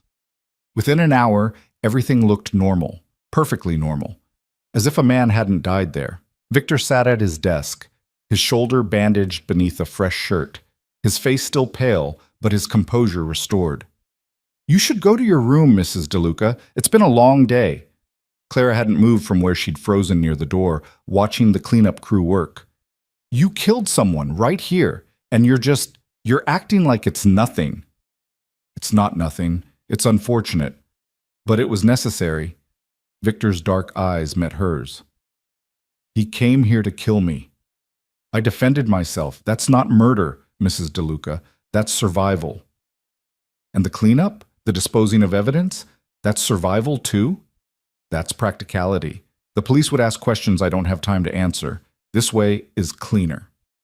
Clara laughed, a brittle sound that didn't feel like it came from her. "Cleaner. Right, because this is so clean." "Go to your room," Victor said again, more firmly. "Process what you saw however you need to, but tomorrow you'll be back at your desk. Work continues. Life continues. Nothing has changed." "Everything has changed," Clara whispered. "No," Victor said quietly. "Everything has been revealed. There's a difference. You knew what I was from the moment I approached you at your husband's funeral. Today you simply saw it demonstrated. But the fundamental truth hasn't changed. I'm exactly who I've always been." Clara turned and walked out, her legs barely holding her, her mind fracturing around the images she couldn't unsee. She made it to her room, locked the door, and collapsed against it, her hands still sticky with Victor's blood. She'd known. Intellectually, abstractly, she'd known Victor Romano was dangerous, a crime lord, someone who used violence as a tool. But knowing and seeing were different. Knowing let her maintain distance, let her pretend the administrative work was somehow separate from the reality of what that work supported. Seeing destroyed that illusion completely. Clara went to the bathroom, scrubbed Victor's blood from her hands until her skin was raw, and stared at her reflection. The woman looking back was a stranger, hollow-eyed, haunted, trapped in a nightmare that kept expanding to swallow everything she'd thought she understood. She should run. Should go to the police despite Victor's warnings, should tell them everything, should let whatever consequences come. But even as the thought formed, Clara knew it was fantasy. Giuseppe had cleaned up a murder scene in under an hour. Victor had contacts in law enforcement. She'd coordinated enough phone calls to know that. The police wouldn't help. They'd either be in Victor's pocket or they'd be powerless against his lawyers and influence. And her family would pay the price for her defiance. Clara was trapped, more completely than ever before, because now she wasn't just serving a debt, she was complicit in covering up murder. If she tried to leave, tried to testify, she'd implicate herself. Victor had bound her to him not just with contracts and threats, but with shared culpability. The calculation was brilliant and horrifying in equal measure. Clara didn't sleep that night. She lay staring at the ceiling, replaying the gunshot, the blood, Victor's calm instructions while a man's body cooled on his office floor. She'd helped him, tended his wound, followed his orders. She'd chosen his life over whatever justice the dead man might have deserved, and she'd made that choice without hesitation. What did that make her? Morning came with the usual breakfast delivery. Clara forced herself to eat, to shower, to dress in her professional uniform, and walk downstairs to Victor's office like this was any other day. Victor was already at his desk, working on his computer, his left arm moving more stiffly than usual, but otherwise showing no sign of yesterday's violence. He looked up as Clara entered. "Good morning, Mrs. DeLuca." Clara stopped in the doorway. "How's your shoulder?" "Sore but functional. Thank you for your assistance yesterday." His tone was formal, distant, as if she'd helped him with a difficult report rather than a gunshot wound. "There's a backlog of correspondence that needs organizing. I've flagged the priorities." Just like that. Work continues. Life continues. Nothing has changed. Clara moved to her desk, opened her computer, and began working through the correspondence. She could feel Victor's attention on her periodically, assessing, perhaps expecting her to break down or demand answers or quit despite the consequences. But Clara did none of those things. She worked with the same competence she'd developed over 3 months, organized the correspondence, managed the schedules, took notes in the afternoon meetings where men discussed shipping routes and property acquisitions in careful euphemisms. Because what else could she do? She was caught in a web of her own survival instincts and Victor's careful manipulation, bound by debts, both financial and moral, trapped in a cage that had just revealed iron bars beneath its beautiful exterior. As the day ended and Clara prepared to retreat to her room, Victor called her name. She turned. He stood from his desk, moved toward her, and for a moment Clara felt genuine fear. But Victor stopped at a respectful distance. "You handled yesterday well," he said quietly. "Better than I expected. Many people would have fallen apart or made poor decisions in panic. You remained calm, followed instructions, helped when needed." He paused. "That's noted and appreciated." "I didn't do it for your appreciation," Clara said. "I know, you did it for survival. That's even more impressive." Victor's dark eyes studied her. "You're stronger than you think, Mrs. DeLuca, stronger than your husband ever was." He crumbled under pressure. "You adapt. Is that supposed to be comforting?" "It's supposed to be honest." Victor returned to his desk. "The debt calculation will reflect your performance during the crisis. Consider it a bonus for exceptional work under difficult circumstances." Clara stared at him. "You're crediting my account because I helped cover up a murder?" "I'm crediting your account because you demonstrated qualities I value: composure, discretion, competence under pressure. The circumstances are irrelevant." "The circumstances are everything." "Then we disagree." Victor sat, returned his attention to his computer. "Good night, Mrs. DeLuca." Clara left the office, climbed the stairs to her room, and checked the debt portal on her laptop. The balance had dropped by 5,000 euros. One day's work, one day of helping a murderer, had bought her 2 weeks of freedom. The calculation was obscene. The calculation made perfect sense. Clara closed the laptop and sat in the growing darkness, understanding with bitter clarity that she'd crossed a line yesterday she could never uncross. She was no longer an unwilling prisoner serving a debt. She was a participant, an enabler, someone who'd chosen Victor's survival over everything else because her own survival depended on it. The cage had expanded, just like Sophia had said, but the bars were still there, stronger than ever, forged now from complicity and shared secrets, and the blood that Clara couldn't quite wash from her memory, even though her hands were clean. She thought about the next 11 months stretching ahead, wondered what other lines she'd cross, what other choices she'd make that would erode the person she'd been before Thomas died.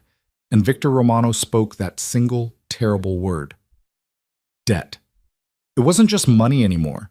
It was something deeper, darker, infinitely more costly.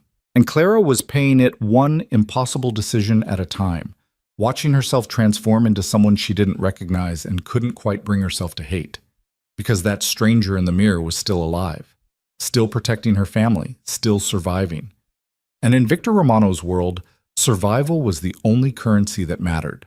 The weeks following the shooting changed something fundamental between Clara and Victor, though neither acknowledged it directly.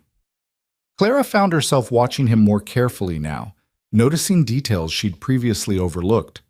The way he favored his left shoulder for days after Dr. Marchesi removed the stitches. The increased security presence around the villa. More men in dark suits, more cameras, more careful screening of visitors. The tension that lived in Victor's jaw during certain phone calls, the ones conducted in rapid Italian that made his knuckles go white around the phone. Someone had tried to kill him. Someone might try again. And Clara, whether she wanted to admit it or not, had found herself relieved when he survived. That relief disturbed her more than anything else that had happened in 4 months of captivity. "You're doing it again," Victor said one afternoon, not looking up from the contracts he was reviewing. Clara blinked. "Doing what?" "Staring. Thinking too loudly." He set down his pen, met her eyes across the office. "If you have questions, ask them. The wondering is distracting." Clara hesitated, then decided honesty was simpler than pretense. "I was thinking about the man who shot you, whether he had family, whether anyone mourned him. He had a wife and 2 sons in Calabria. Giuseppe sent them money, enough to live comfortably for several years. Anonymously, of course." Victor's expression remained neutral. "Does that answer satisfy you?" It should have made things worse. The casual revelation that Victor had researched his killer's family, had sent them compensation like a severance package. But instead, Clara felt something shift inside her. "Why did you do that?" "Because he had reasons for what he tried to do. Misguided reasons, but reasons nonetheless. His family shouldn't suffer for his mistakes." Victor leaned back in his chair. "Contrary to what you might believe, Mrs. De Luca, I don't enjoy creating widows and orphans. I avoid it when possible." "But you still killed him."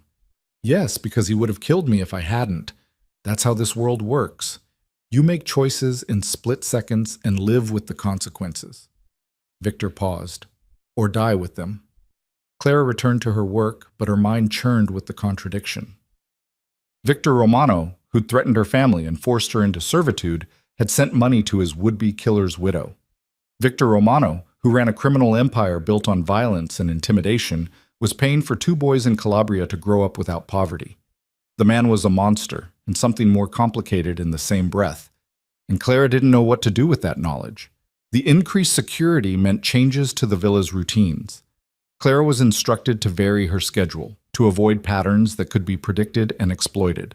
She was given a panic button disguised as a pendant, told to wear it always, shown which doors locked automatically in case of intrusion. "Is this necessary?" she asked Sophia during one of the security briefings. "I'm not important enough to target." "You work closely with Mr. Romano. That makes you a potential pressure point." Sophia's expression was grimmer than usual. "The shooting was a warning. Others will test his vulnerabilities. You need to be prepared." The idea that she could be used against Victor, that her safety mattered to his enemies because it might matter to him, was absurd and terrifying. Clara was a prisoner here, collateral for a debt. She wasn't important to Victor beyond her administrative value. But the security measures suggested otherwise, and that realization sat heavy and uncomfortable in Clara's chest. 5 months became 6.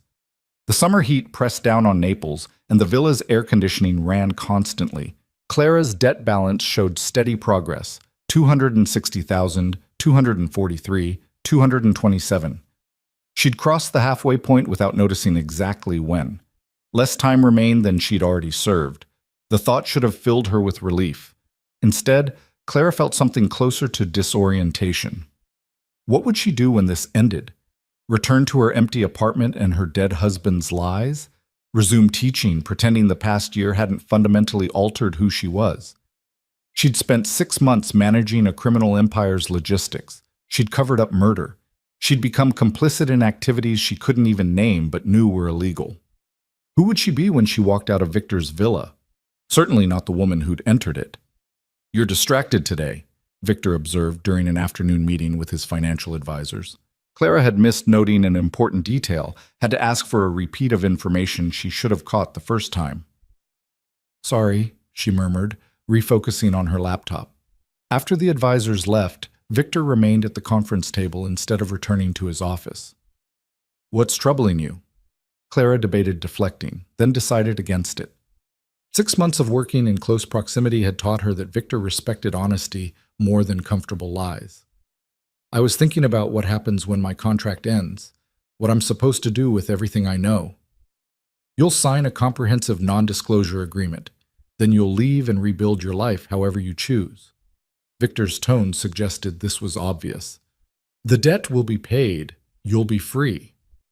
"Free," Clara repeated, "except I'll spend the rest of my life knowing I helped run a criminal organization, that I covered up murder, that I—" She stopped, surprised by the emotion threatening to break through her careful control.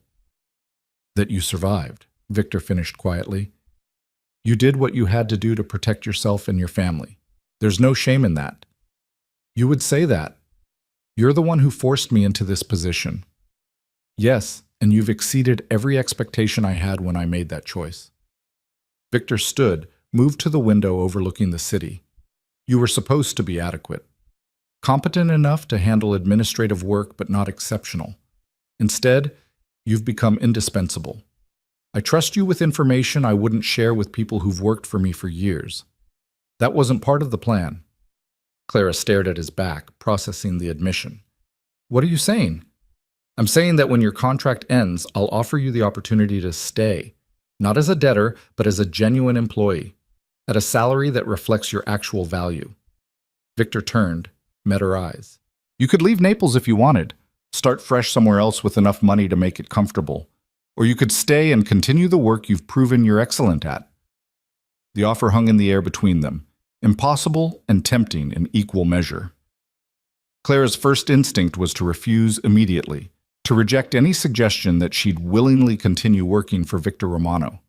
But the words stuck in her throat because underneath the revulsion was something else, something that recognized the truth in what Victor had said. She was good at this work, better than she'd ever been at teaching, if she was honest. The complexity challenged her, the responsibility gave her purpose, and the competence she'd developed here made her feel capable in ways her previous life never had. But it was built on crime and violence and moral compromises she'd never imagined making. "I can't," Clara said finally. "I can't stay here voluntarily.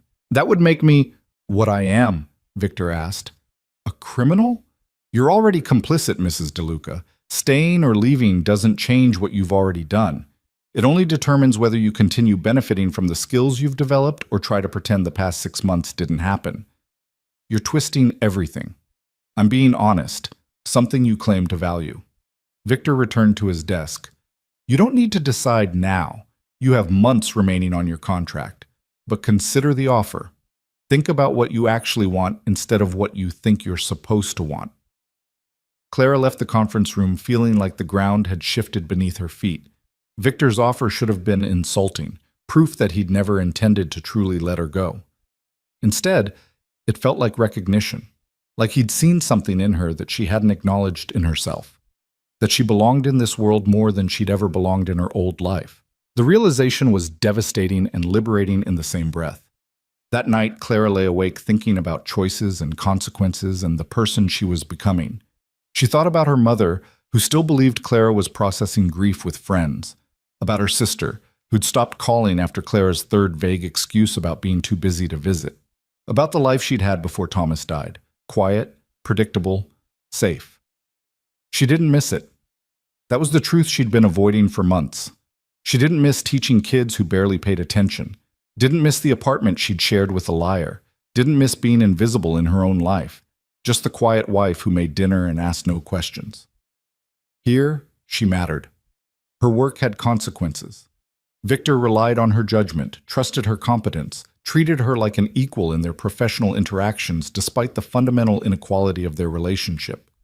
It was twisted and wrong and utterly intoxicating. Clara was in danger of wanting to stay, and that scared her more than anything else that had happened in this beautiful prison. The breaking point came during the 7th month, on a Friday evening that began with routine and ended with everything changing. Victor had been tense all day, fielding calls from his contacts in other cities, coordinating responses to what Clara gathered was a territorial dispute with a rival organization. Giuseppe had been in and out of the office constantly. Other men Clara didn't know arrived for brief, intense meetings, and the whole villa vibrated with barely contained violence. "Go to your room early tonight," Victor told Clara at 6 o'clock. "Lock the door. Don't come out until morning regardless of what you hear." "What's happening?" "Nothing that concerns you. Just do as I say." His tone left no room for argument. Clara retreated to her room, locked the door as instructed, and tried to focus on anything other than the tension thrumming through the villa. She couldn't concentrate on reading, couldn't bear to watch television, just paced and worried and listened to occasional sounds from below. Cars arriving, voices raised and then silenced, footsteps in hallways. At midnight, an explosion shook the building. Clara hit the floor on instinct, heart hammering, ears ringing from the blast. Glass shattered somewhere, multiple windows from the sound of it. Alarms screamed, shouts erupted from all directions. Another explosion closer this time. The villa was under attack. Clara crawled to the window, staying low, and peered out. The gardens were lit by fires burning in multiple locations. She could see figures moving in the darkness, armed men, too many to count, advancing toward the villa with military precision. Gunfire erupted. Not the single shot she'd heard in Victor's office months ago, but sustained automatic weapons fire that tore through the night. Clara pressed herself against the wall, terror overriding rational thought. She should hide in the bathroom, should get away from the windows, should... Her door burst open. Giuseppe stood in the hallway, blood on his face, gun in his hand. "Come with me. Now." "What's happening?" "Rivals. They're hitting the villa directly." He grabbed her arm, pulled her into the hallway. "Mr. Romano's orders. Get you to the safe room." They ran through corridors Clara had never seen before, Giuseppe half dragging her when she stumbled, moving with lethal efficiency past rooms where other security personnel were taking defensive positions. Another explosion rocked the villa. Part of the ceiling collapsed behind them. Giuseppe shoved Clara through a door that looked like ordinary wood paneling but was actually reinforced steel. Inside was a room maybe 12 feet square, concrete walls, emergency supplies, a communications console, and Victor barking orders into a phone while blood ran from a cut above his eye. He looked up as Giuseppe pushed Clara inside. "Secure the door. No one gets through." Giuseppe nodded and disappeared back into the chaos. The door locked with multiple mechanical sounds. Bolts engaging, seals activating. Suddenly the gunfire was muted, distant, filtered through layers of protection. Clara stood frozen, trying to process what was happening. Victor ended his call and turned his full attention to her. "Are you hurt?" "No, Victor, what's happening? Who's attacking?" "The Calabrese family. Retribution for the man I killed in my office. Apparently he was more important than my intelligence suggested." Victor moved to the communications console, began cycling through camera feeds showing different parts of the villa under siege. "They want me dead. They're willing to burn down everything I've built to make it happen." Clara watched the screens, horrified. The beautiful villa was being torn apart by explosives and gunfire. Men were dying, both attackers and Victor's security forces, their bodies visible in the camera feeds. The reality of Victor's world, usually hidden behind administrative work and careful euphemisms, was laid bare in real-time violence. "How long can we last in here?" Clara asked.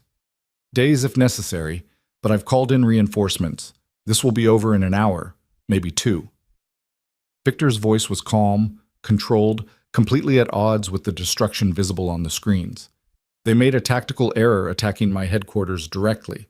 It gives me legal justification for whatever response I choose. Legal justification, Claire repeated numbly. For what? For ending the Calabrese family's operation in Naples, permanently. Victor pulled a gun from a hidden compartment in the wall, checked it with practiced efficiency. They wanted war. They'll get extermination. The coldness in his voice should have terrified Clara, should have reminded her exactly what kind of man she'd spent 7 months working for. Instead, she found herself moving closer, drawn by some instinct she couldn't name. "You're bleeding," she said quietly. Victor touched his forehead, seemed surprised to see blood on his fingers. "It's nothing. Head wounds bleed excessively even when minor." Clara found the first aid kit mounted on the wall, pulled out gauze. "Sit down. Let me clean it." "We're under siege and you want to play nurse? We're locked in a safe room with nothing to do but wait. Sit down." Victor sat. Clara approached carefully, began cleaning the cut above his eye with gentle efficiency. They were close now, closer than they'd been since the day she'd tended his shoulder, and Clara could feel the heat radiating from his body, could smell gunpowder and smoke, and the cologne he always wore. "Why did you have Giuseppe bring me here?" she asked quietly. "You could have left me in my room. The safe room is for you, not your employees." "You're not just an employee anymore." Victor's dark eyes fixed on her face. "Haven't been for months, you know that." "I don't know anything anymore." Clara pressed gauze against the cut and Victor hissed slightly. "Sorry." "Don't apologize, it's necessary." His hand came up, caught her wrist gently. "Clara." It was the first time he'd used her first name, the sound of it in his voice. Low, rough, intimate, sent electricity through her. "Don't," she whispered, though she didn't pull away. "Don't what? Don't acknowledge what's been building between us for months? Don't admit that you matter to me beyond your administrative value." Victor's grip on her wrist tightened fractionally. "I'm many things, Clara. A criminal, a killer, a man who's made choices you find abhorrent, but I'm not a liar. Not about this." Clara's heart hammered against her ribs. "You threatened my family. You forced me into servitude. You can't just... This doesn't change that." "No, nothing changes what I did or why I did it. I needed leverage and you were available. That was business." Victor's thumb stroked along her pulse point, and Clara felt her breath catch. "But business ended weeks ago, maybe months ago. What exists now is something else entirely. This is insane. We're trapped in a safe room while people die outside and you're..." Victor stood abruptly, close enough that Clara had to tilt her head back to maintain eye contact. "I'm telling you the truth before one of us dies tonight, because that's possible. Because those men outside want to kill me, and if they breach this room, they'll kill you too, just for being here." His free hand came up to cup her face. "So yes, Clara, right now, while we might not have tomorrow, I'm telling you that you matter. That somewhere between filing reports and managing schedules and cleaning my blood off your hands, you became important." Clara should have pushed him away. Should have reminded him, reminded herself, of all the reasons this was impossible. But the truth was, she'd been fighting this for weeks. The way her pulse jumped when Victor praised her work, the relief she'd felt when he survived the shooting, the slow, terrifying realization that she'd started seeing him not as her captor, but as something dangerously close to a partner. "I hate you," she whispered, but it sounded like a lie even to her own ears. "I know." Victor's thumb traced her cheekbone. "Hate me if you need to. But answer one question honestly. If I offered you freedom right now, truly offered it with no strings attached, would you take it? Or would you stay?" Clara closed her eyes, unable to face the answer she could feel crystallizing in her chest. "That's not fair." "Nothing about this is fair. Answer anyway." The safe room's walls muted the sounds of battle outside. In the enclosed space, Clara could hear Victor's breathing, steady and controlled despite everything, could feel the heat of him, the solid reality of his presence. 7 months ago, this man had destroyed her life with a single word. 7 months ago, she would have given anything to escape him. Now, "I would stay," Clara heard herself say, the words wrenched from somewhere deep and honest. "Not because of the debt, not because you're forcing me, but because leaving would mean going back to being invisible. And I can't." I can't do that anymore. Victor's expression transformed.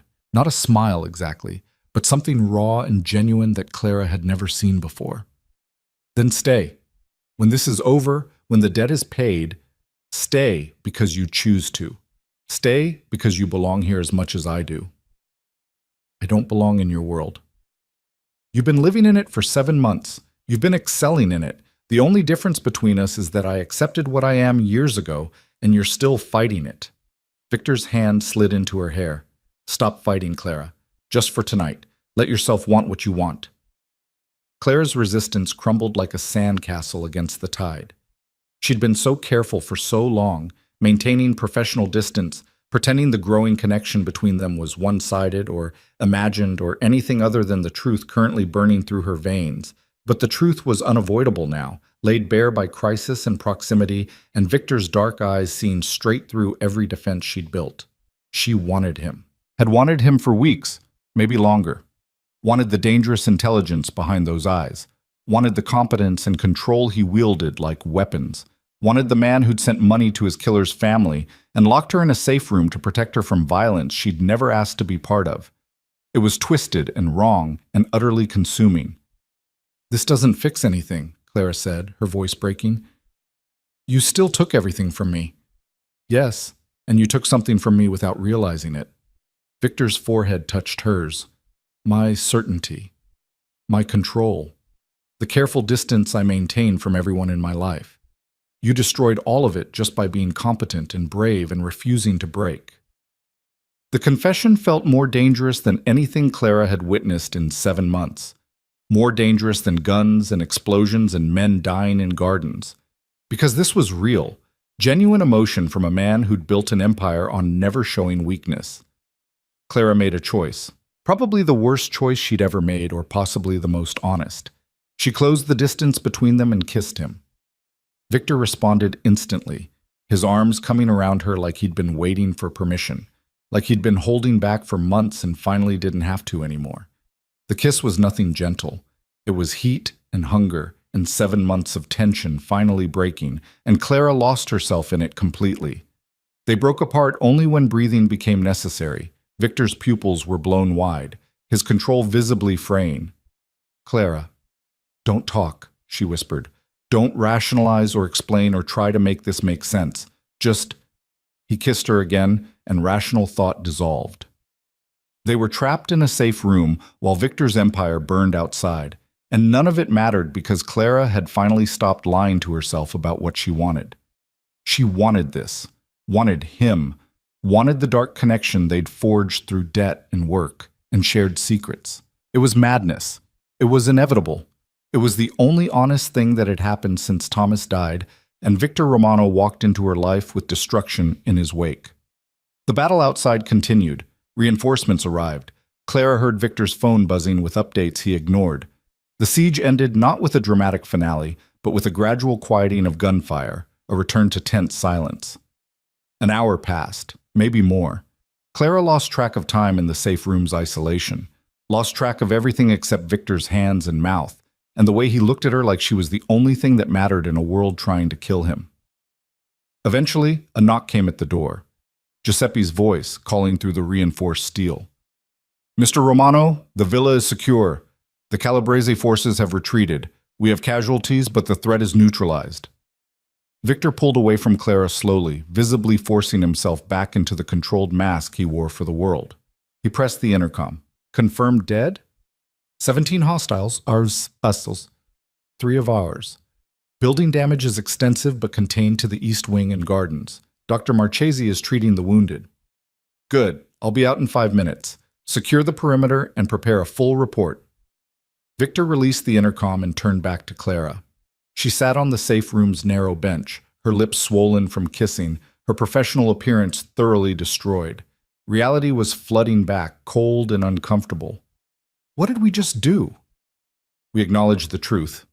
Victor straightened his clothes, wiped blood from his face, became the crime lord again in front of her eyes. Nothing has to change, Clara. You can pretend this didn't happen if you need to. Can you? No. The word was flat, final. But I'll respect whatever boundary you need. This doesn't affect your contract. You can still leave when the debt is paid. I won't hold this against you." Clara stood, tried to smooth her hair, knew it was useless. "And if I don't want to leave?" Victor went very still. "Then we'll discuss terms, real terms, between equals. But not tonight. Not while you're in shock and the villa is burning." He was giving her an out, acknowledging that crisis and proximity had created a moment that might not survive morning light. The maturity of it should have been reassuring. Instead, Clara felt something like disappointment. "I meant what I said," she told him quietly, "about staying, about not being able to go back to being invisible. I know, but you need to be certain. When your contract ends, when you're truly free to choose, ask me again then. If you still want this, want me, I'll give you everything I have." Victor moved to the door, began unlocking it. "Until then, we work together. We survive together. And we don't discuss this again unless you initiate it. Agreed?" Clara nodded, understanding that Victor was protecting her from making choices under duress. The same duress he'd created months ago was now something he refused to exploit for personal gain. The contradiction made her head spin. The door opened. Giuseppe waited outside, his expression carefully neutral despite surely knowing what had been happening in the locked safe room. "Mrs. DeLuca, your quarters are intact. I can escort you there if you wish." Clara looked at Victor one last time. His face had returned to its usual controlled mask, but his eyes held promises and questions and a vulnerability she'd never expected to see. "Yes," she told Giuseppe. "Please." She walked through the damaged villa, past rooms with shattered windows and bullet-scarred walls, past security personnel tending wounds and coordinating cleanup, past evidence of the violence that was part of Victor's daily reality. The East Wing was destroyed. The beautiful gardens were scorched and cratered. 3 men had died defending this place, and Clara had spent the siege kissing the man they'd died to protect. The wrongness of it should have crushed her, should have sent her running despite the contract, despite the consequences. But when Clara reached her miraculously intact room and locked the door behind her, the only thing she felt was a fierce, terrible clarity. She belonged to this world now, not because Victor had forced her into it, but because something in her had recognized itself in the chaos and danger and moral complexity. The ordinary life she'd lived before seemed impossibly distant, like something that had happened to someone else. Clara looked at her reflection in the bathroom mirror, disheveled, lips bruised from kissing a criminal, eyes bright with something that looked dangerously close to happiness, and barely recognized herself. But maybe that was the point. Maybe this was who she'd always been beneath the careful facade of normalcy. Maybe it had taken Thomas's death and Victor's debt and 7 months in a beautiful cage to reveal the truth.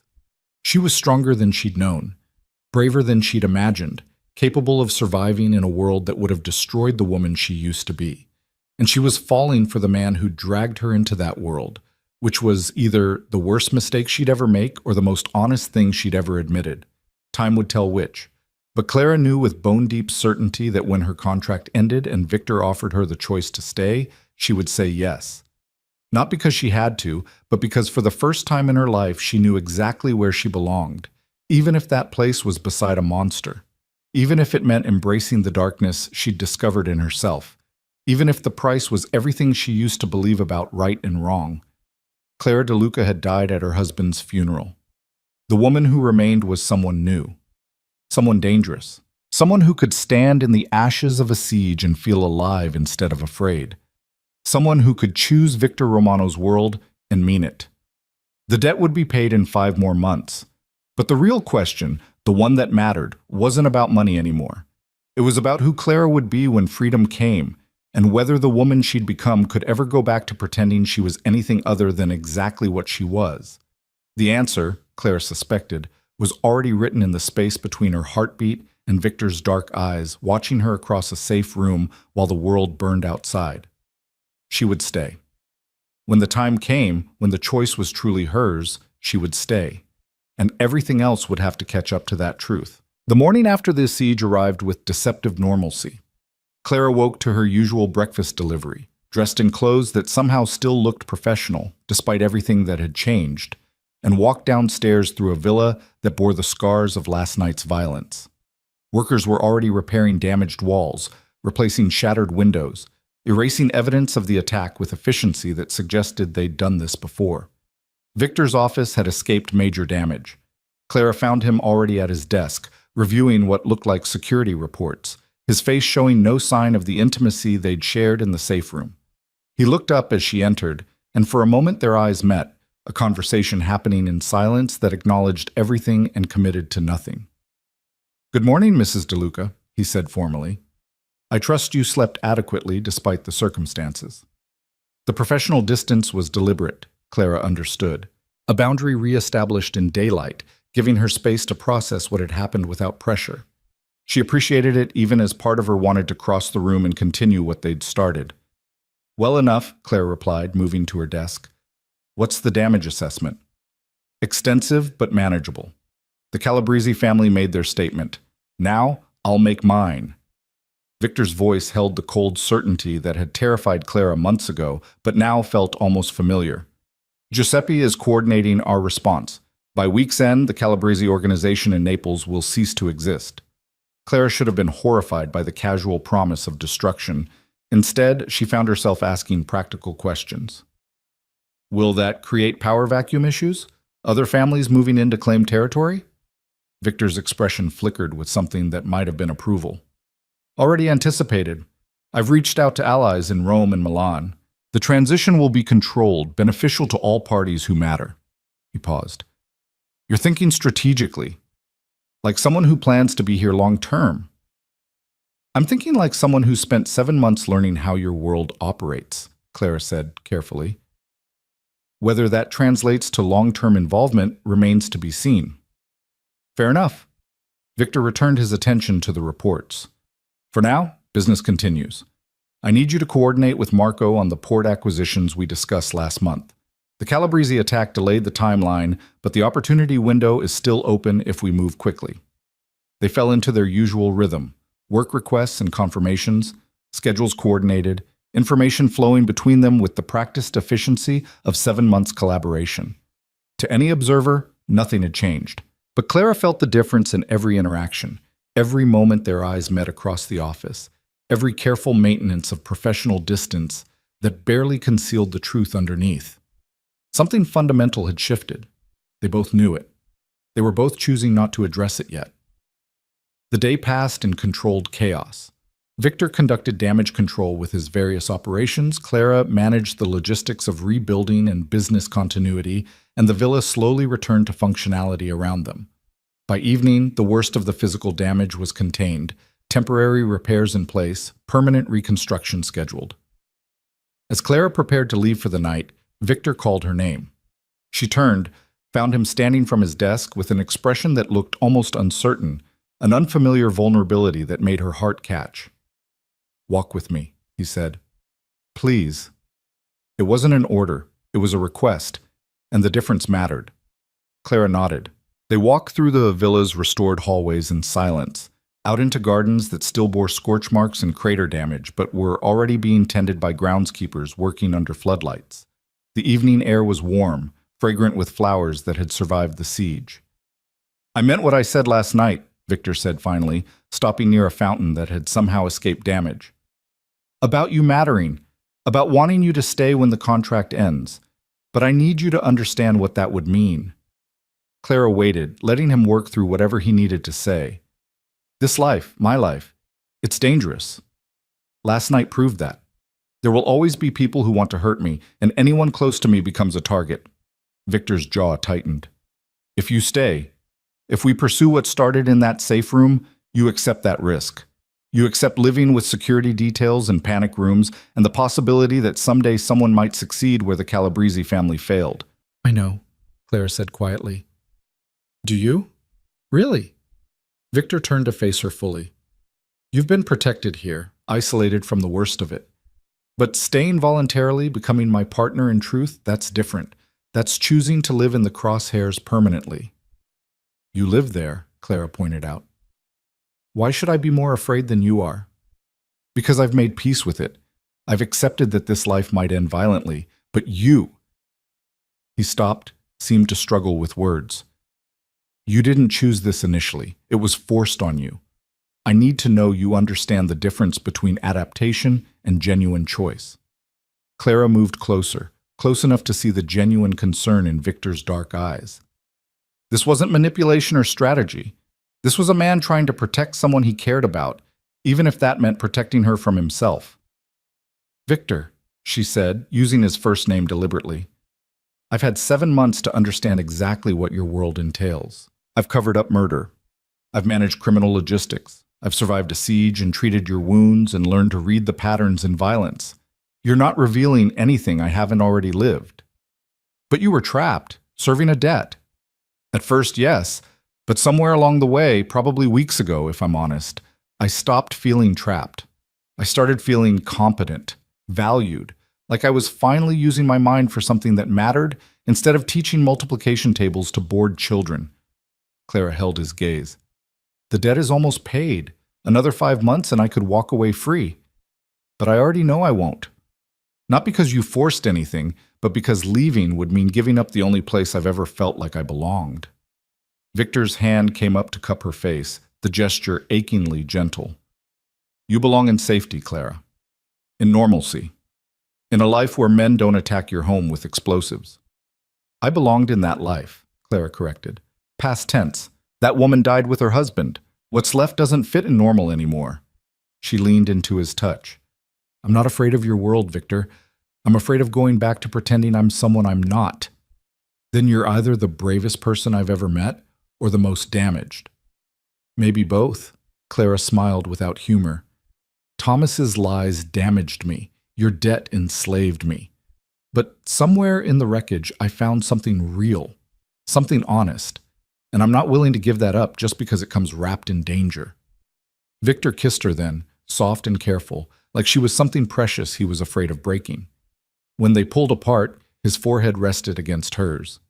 If you stay, he said quietly, I can't promise safety. Can't promise conventional happiness. Can't promise anything except honesty and partnership and whatever protection I can provide. That's more than Thomas ever gave me, more than my old life ever offered. Claire's hands found his chest, felt his heartbeat steady beneath her palms. I'm not asking for safety, Victor. I'm asking for truth. For a life where I matter. For work that challenges me and a partner who sees me as an equal instead of an accessory. You'd have all of that. You already do. Victor's arms tightened around her. But the contract still has 5 months remaining. Are you certain you can wait that long? Certain you won't change your mind when the debt is truly paid and freedom is real instead of theoretical? Clara pulled back enough to meet his eyes. Let me propose something. When the debt hits 0, give me that choice you mentioned. Truly free choice, no pressure, no manipulation.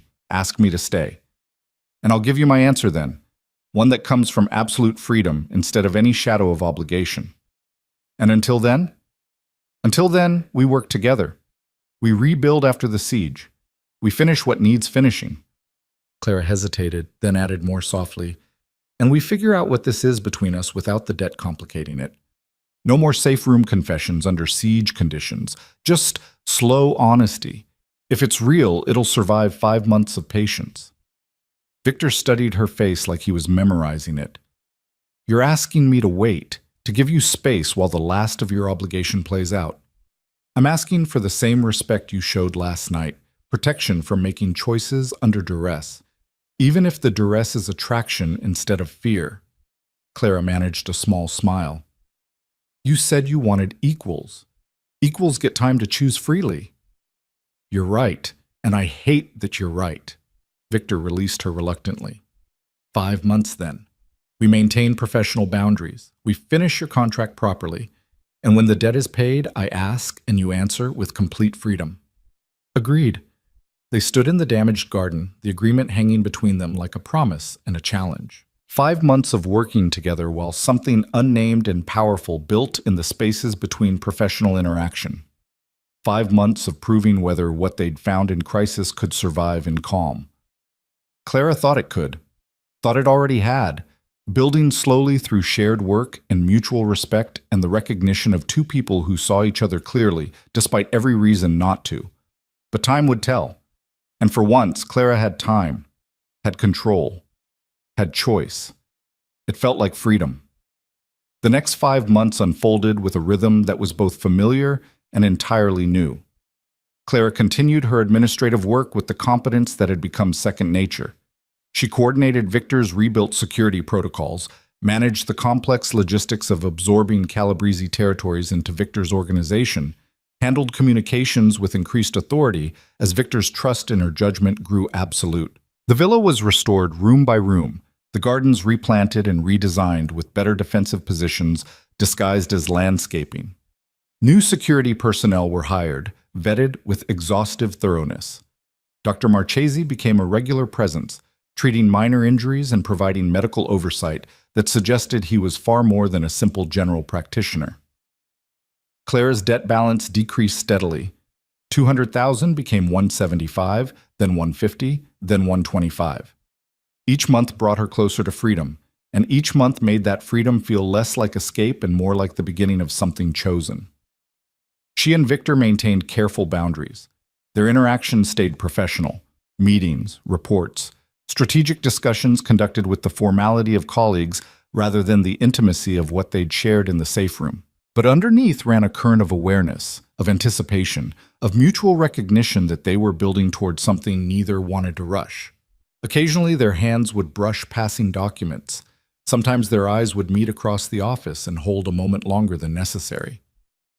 Once, working late, Victor had reached out to tuck a strand of hair behind Clara's ear, the gesture so tender it had made her breath catch. But then he'd stepped back, returned to professional distance, honoring the agreement they'd made. It was torture. It was perfect. It gave Clara the space to be absolutely certain about what she wanted. She called her mother more regularly, the lies coming easier with practice. Called her sister too, reconnecting gradually, laying groundwork for the explanation she'd eventually have to give. She was alive. She was safe. She was becoming someone they wouldn't quite recognize, but would hopefully understand. Sophia noticed the changes, of course. "You walk differently now," she observed one afternoon. "Like you own space instead of apologizing for occupying it." "Is that good or bad?" Clara asked. "Neither, just true." Sophia's expression was unreadable. "Mr. Romano walks differently around you too, like he's careful of something fragile. I've worked for him 12 years and never seen him careful of anything." Clara didn't know how to respond to that, so she said nothing. But the observation stayed with her, adding to the growing certainty that what existed between her and Victor was real, visible even to outside observers despite their careful boundaries. The 4-month mark came and went, then 4.5. The debt balance dropped below 100,000 euros, then 75, then 50. Clara could see the finish line approaching, could feel the weight of choice crystallizing into something she'd have to voice soon. She was ready. Had been ready for months, really. But the waiting had value. It proved that her decision wasn't crisis-driven or pressure-induced. It was deliberate, considered, chosen with full understanding of consequences. 2 weeks before her contract's official end date, Victor called Clara into his office after hours.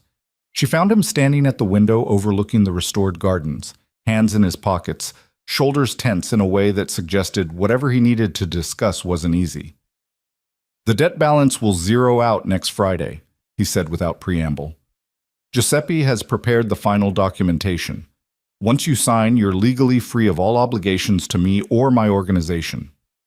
"I know," Clara said quietly. "I wanted to discuss logistics before that happens. What you'll need for transition, whether you want help relocating, setting up new accounts, establishing yourself somewhere else. Whatever you choose, I'll provide resources to make it smooth." He was offering her everything practical while carefully not asking the question that mattered. Clara moved closer, stood beside him at the window. "What if I don't want to relocate?" she asked. Victor's jaw tightened. "Then we'd need to discuss alternative arrangements. But Clara, I need you to be certain. Once you stay voluntarily, there's no going back. Your family will ask questions. Your old life will become completely inaccessible. You'll be choosing this." He gestured at the villa, the city beyond, everything his world encompassed. "Permanently." "I've had 5 months to think about nothing else," Clara said. 5 months of working beside you, learning your world, understanding exactly what staying would mean. 5 months of choosing this every single day, even though the debt gave me an excuse to pretend I wasn't choosing. And? Victor turned to face her fully, his dark eyes searching hers. What conclusion did you reach? Clara took a breath, committed to the truth she'd been building toward for months. I reached the conclusion that I'm not the person who married Thomas DeLuca. That woman was content with invisibility and comfortable lies and a life that required nothing from her. She died in a cemetery when you said the word debt, and I realized everything I thought I knew was fiction. That doesn't answer my question. Yes, it does. Because the woman who's standing here now, the one who manages criminal logistics and survives sieges and finds competence in chaos, she doesn't belong anywhere except right here, beside you, in this world, making choices that matter instead of pretending safety exists somewhere if she just stays quiet enough. Victor's hand came up to cup her face, the touch achingly familiar despite months of restraint. You're certain, absolutely certain. More certain than I've ever been about anything. Clara leaned into his touch. I don't want relocation resources, Victor. I don't want help transitioning to normal life. I want the offer you made me months ago. The one about staying as a genuine partner instead of a debtor. If I make that offer now, it comes with conditions we haven't discussed. Personal conditions, not just professional ones. Such as? Victor's thumb traced her cheekbone. Such as acknowledging that what exists between us isn't employer-employee attraction. It's something deeper. Something that would make you a target for anyone who wants to hurt me.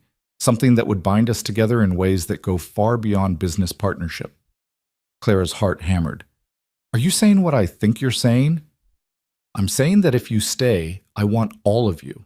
Not just the administrative genius who runs my organization with more competence than I thought possible, but the woman who tended my wounds and kissed me in a safe room and challenged me to be honest when I was offering comfortable lies.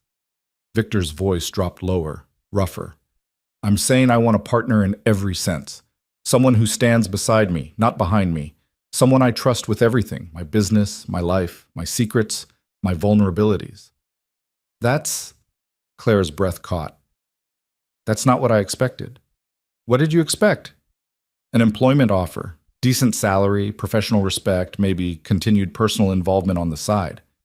Clara managed a shaky laugh.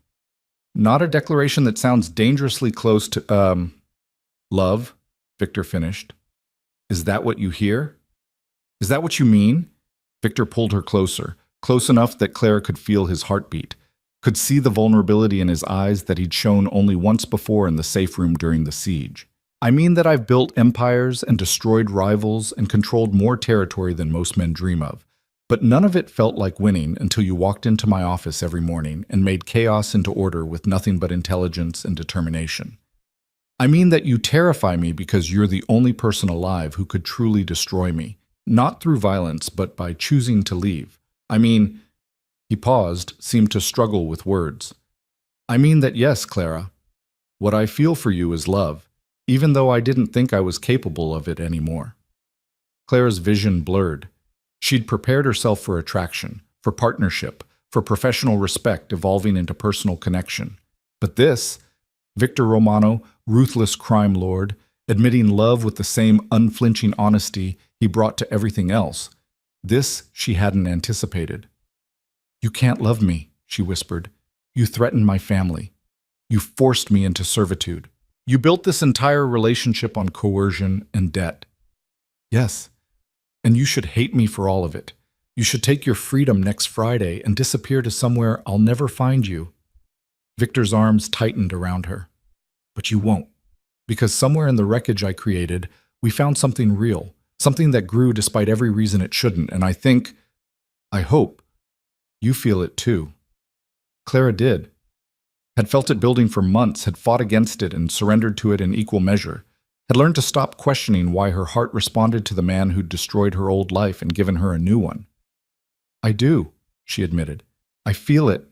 I hate that I feel it, and I can't imagine not feeling it anymore. She pulled back enough to meet his eyes. But Victor, if I stay, if we do this, it has to be as equals. Not master and servant, not captor and captive, partners in truth.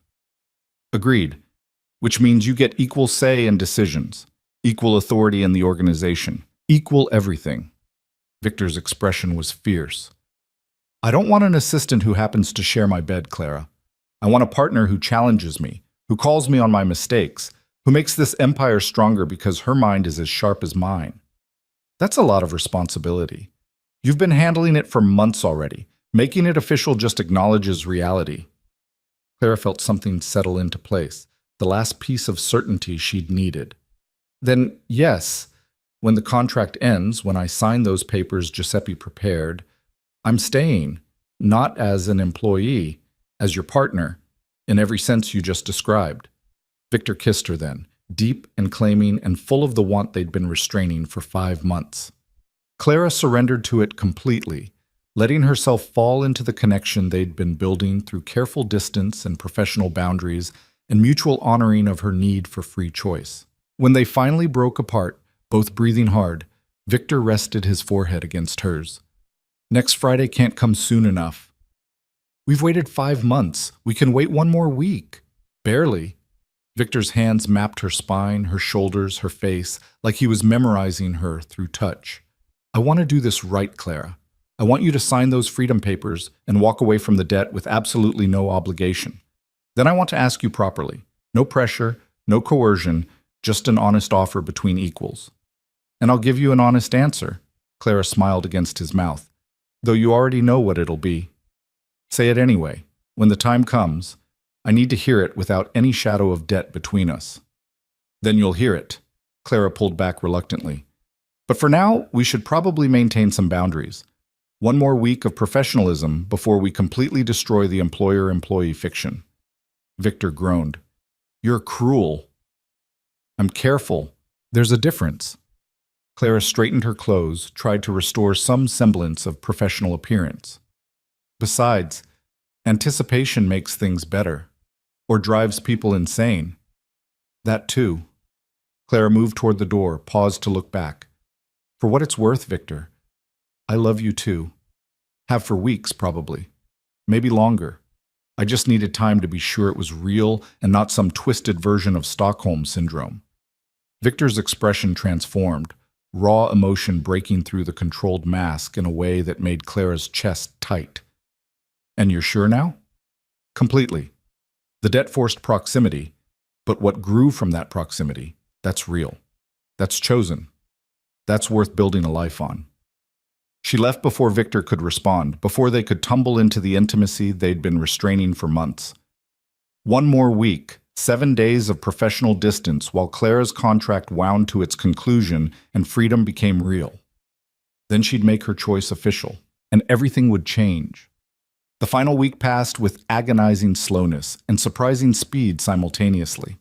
Clara worked with fierce focus, tying up loose ends, ensuring all her projects were documented properly, preparing the organization to function with her as a permanent fixture rather than a temporary debtor. She coordinated with Marco on final port acquisition details, worked with Giuseppe on new security protocols, reviewed financial reports with Victor's accountants that showed the empire expanding into territories previously held by the Calabrese family. Everything she'd helped build over 7.5 months was consolidating into something formidable, a criminal organization that functioned with corporate efficiency and strategic brilliance. Clara's fingerprints were all over it, for better or worse. She'd stopped feeling guilty about that months ago. Friday arrived with deceptive calm. Giuseppe delivered the final contract documents to Clara's desk at 9 in the morning. She read through them carefully.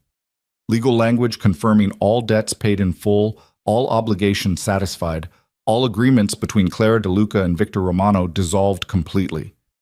Her signature would make her a free woman with no legal ties to Victor or his organization. It should have felt momentous. Instead, it felt like paperwork, necessary but ultimately meaningless compared to the choice that would follow. Clara signed at precisely 10 o'clock, with Victor watching from across the office. Their eyes met as she set down the pen, and something electric passed between them. "It's done," she said quietly. "The debt is paid." Victor stood, came around his desk with deliberate slowness. "Then we're done with coercion, done with obligation, done with anything except honest choice." "Yes." He stopped in front of her, and Clara saw vulnerability and certainty warring in his dark eyes. "Clara De Luca, will you stay? Not as my employee or my debtor or anything you're forced to be, but as my partner, my equal, the person I trust with everything I am and everything I've built. Clara took his hands, felt the strength in them, the scars he'd earned building an empire that would have destroyed weaker men. Yes, I'll stay, because this is where I belong now. Not because you forced me here, but because I chose it. Every day for months I chose it, and I'll keep choosing it for as long as you'll have me. Victor's kiss was gentle this time, reverent, like he was sealing a promise that mattered more than any contract they'd signed. When they pulled apart, his smile was genuine, the first real smile Clara had seen from him in 7.5 months. Then we have logistics to discuss, he said. Moving you into the main villa, changing your status in the organization, making it clear to everyone who works for me that you're not staff. You're my partner in every sense. Will that cause problems? Probably. Some of the old guard won't like answering to a woman who started as a debtor, but they'll adapt or find employment elsewhere. Victor's expression hardened slightly. You've earned your place here, Clara. Anyone who can't see that isn't worth keeping. Clara felt something warm unfold in her chest. Not just love, but respect, recognition. The validation she'd been seeking her entire life without realizing it. What about my family? My mother will eventually ask questions I can't answer with comfortable lies. Tell her the truth. As much of it as she can handle, anyway. Victor guided Clara to the couch against the wall, sat beside her. Tell her your husband left debts. Tell her you found work to resolve them. Tell her you've built a new life in Naples and you're happy. The details can stay vague. And if she wants to visit, then she visits. We create appropriate cover stories. You introduce me as your employer if that's easier initially. Over time, the truth evolves naturally. Victor took her hand. I won't ask you to cut off your family, Clara. That's not partnership. That's isolation. We'll figure out how to maintain those relationships while protecting them from the more dangerous aspects of my world. The consideration, the genuine care for preserving Clara's connections to her old life, made her eyes burn. You've thought about this. I've thought about nothing else for months. How to make this work.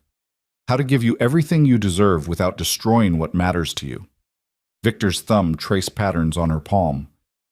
You're not the only one who's been preparing for this choice, Clara. I've been building toward it too.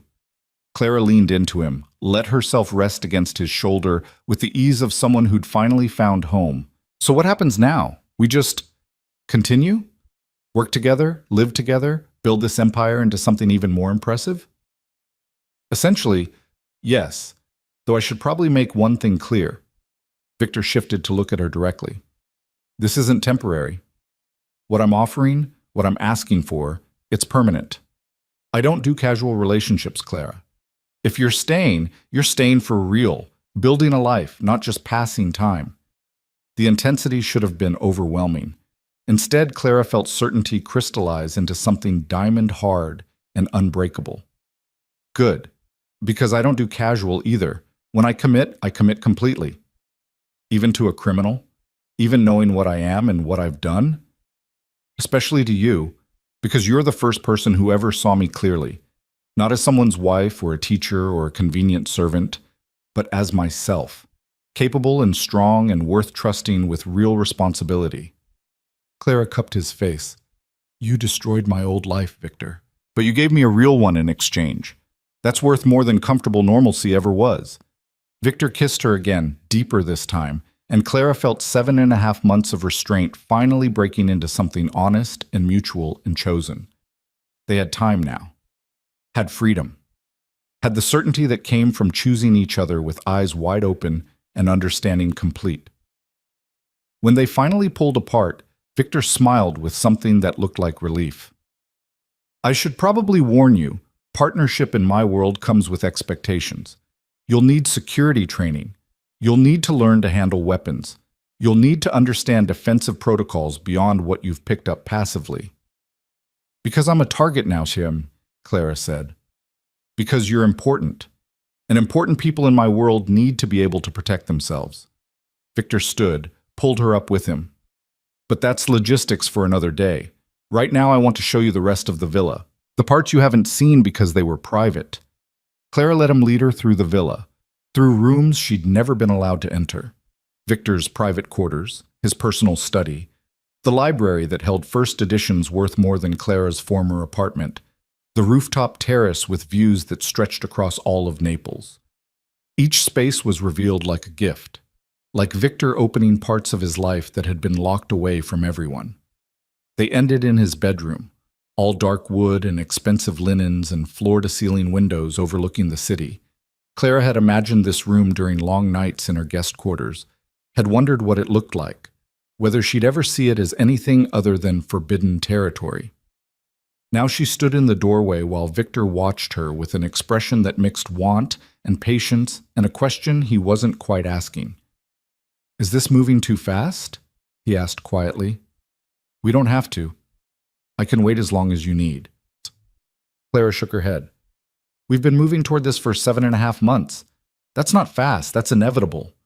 She stepped into the room, into Victor's space, claiming it as hers now too. "Besides, I'm done waiting. Done with restraint and boundaries and pretending I don't want exactly this." Victor's control shattered. He crossed the distance between them in 2 strides, pulled Clara against him with a hunger that had been building for months. They tumbled into honest want without the weight of debt or obligation or anything except mutual choice and the connection they'd forged through impossible circumstances. Later, much later, they lay tangled together while evening light painted the room in gold and shadow. Clara traced the scar on Victor's shoulder from the shooting months ago, thought about how far they'd both traveled since that day. "What are you thinking?" Victor asked, his voice rough with satisfaction. "That I should probably feel guilty. That I should be questioning my choices or mourning my old life or something appropriately conflicted." Clara propped herself on one elbow to look at him properly. "But I don't feel any of that. I just feel right. Like this is exactly where I'm supposed to be." "No regrets?" "Not one." Clara kissed him softly. "Thomas's debts brought me here. Your coercion kept me here. But I'm staying because I choose to, because you see me and value me and challenge me to be better than I knew I could be. That's worth more than safety ever was." Victor pulled her closer, buried his face in her hair. "I love you, Clara De Luca. More than I thought I was capable of loving anyone. You terrify me and amaze me in equal measure." "Good. Partners should terrify each other a little. Keeps things interesting." They stayed like that as night fell over Naples. 2 people who'd found each other through destruction and debt and impossible circumstances, building something honest from the wreckage of everything that came before. The next morning, Clara moved her belongings from the guest wing to Victor's quarters. It didn't take long. She still owned almost nothing, still lived simply despite the luxury surrounding her. But the symbolic importance of the move resonated through the villa. Staff who'd seen her as a temporary debtor now recognized her as something permanent. Giuseppe nodded with what might have been approval. Sophia's expression remained neutral, but she coordinated the move with efficiency that suggested acceptance, if not quite blessing. Clara settled into her new reality with the same competence she'd brought to everything else. She learned the villa's private spaces, learned Victor's personal routines, learned how to be partner instead of employee without losing the professional respect they'd built. Her mother called that afternoon. Clara answered with her heart hammering, knowing this conversation would shape how her 2 worlds connected going forward. "Clara, darling, I'm worried about you. It's been almost 8 months since Thomas died, and you're still in Naples, still claiming you need space. When are you coming home?" Clara looked out the window at the gardens she'd watched burn and be rebuilt, felt Victor's presence in the next room like an anchor. "Mom, I need to tell you something. I'm not coming home, at least not permanently." Silence. Then her mother's voice, worried and confused. "What do you mean? Your life is here, your family, your friends. My old life was here. But I've built a new one in Naples, a better one, actually." Clara took a breath. "Thomas left debts, Mom. Significant debts that I've been working to resolve. I found employment that allowed me to pay them off, while also discovering that I'm good at things I never knew I could do. And I've met someone who values me in ways Thomas never did." Another pause. Clara could almost hear her mother processing, trying to reconcile this information with the daughter she thought she knew. "Debts? What kind of debts? And who is this person?" "The kind that required serious work to resolve. But they're paid now, and I'm free to make my own choices. The person is..." Clara smiled despite her nerves. His name is Victor. He's a businessman in Naples. Wealthy, powerful, and completely honest about who he is. He sees me as an equal, Mom, as a partner. That's something I never had before. Clara, this sounds... You barely know this man. And debts from Thomas? Why didn't you tell me? We could have helped. Because it wasn't your burden to carry. It was mine, and I handled it. Clara kept her voice gentle but firm. I know this is sudden. I know you're worried. But I need you to trust that I'm making choices that are right for me, that I'm happy in a way I never was before. Her mother sighed, and Clara heard the reluctant acceptance in it. You sound different, stronger, maybe. More certain. I am different. The past 8 months changed me fundamentally, but it's good change, Mom, I promise. They talked for another 20 minutes, Clara carefully editing the truth into something her mother could accept. Yes, she had a good job. Yes, Victor treated her well. Yes, she was safe and happy and building a real future. The parts about criminal empires and sieges and the fact that she'd been essentially enslaved for 7 months, those stayed carefully hidden. Some truths were protection, not deception. When Clara ended the call, she found Victor in the doorway, having clearly heard at least her side of the conversation. How did it go? He asked. As well as could be expected, she's worried but accepting. She'll want to meet you eventually. Then she'll meet me. We'll arrange something appropriate. Victor crossed to her, pulled her into his arms. I meant what I said, Clara. I won't make you choose between me and your family. We'll find ways to maintain both. I know, that's part of why I love you. Clara rested her head against his chest. You could have insisted I cut all ties. Instead, you're helping me preserve what matters while building something new. Because partnership means protecting what you value, not demanding you sacrifice it. They stood like that for a long moment, Clara feeling the steady beat of Victor's heart, knowing this was real and chosen and worth every impossible choice that had led her here. The weeks that followed established new patterns. Clara worked beside Victor with official authority now, her title changed from assistant to executive partner. She attended meetings as his equal, made strategic decisions that affected the entire organization, earned respect from men who'd initially dismissed her as temporary. Some pushed back. A few of Victor's older associates questioned whether someone who'd started as a debtor should have real power. Victor handled those challenges with ruthless efficiency. Accept Clara's authority or find employment elsewhere. Within a month, everyone who mattered understood that crossing Clara meant crossing Victor, and no one wanted that. Clara proved herself through competence and strategic brilliance. She reorganized the port operations for maximum efficiency, brokered an alliance with a Milan family that expanded their influence north, identified security vulnerabilities that had existed for years. She was good at this work, exceptional, even, and everyone knew it. The villa became home in truth. Clara and Victor fell into domestic rhythms that balanced their professional partnership. Mornings spent reviewing strategy over coffee, evenings where they could just be together without the weight of empire building. They traveled occasionally, always with heavy security, to other cities where Victor's influence extended. Clara met his contacts, learned the broader network, established herself as partner rather than accessory. She underwent security training as promised, learned to shoot with accuracy that surprised her, learned defensive techniques, learned to read situations for danger.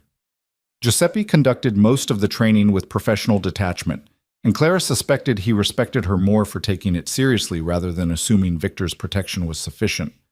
You're getting good, Giuseppe commented after Clara successfully disarmed him during a training session 3 months after her contract ended. Natural instincts, once you trust them. I've learned to trust a lot of things I never thought I would, Clara said, returning his weapon. Giuseppe's expression flickered with something that might have been approval. Mr. Romano chose well.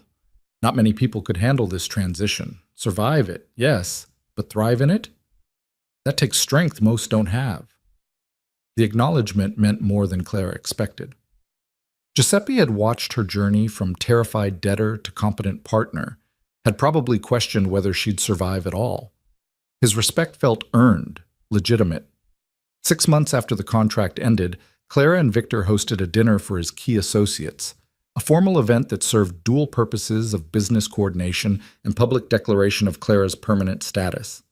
She wore a dress Victor had chosen, elegant and expensive, and stood beside him as equals while men who controlled territories across southern Italy acknowledged her authority. It should have been terrifying.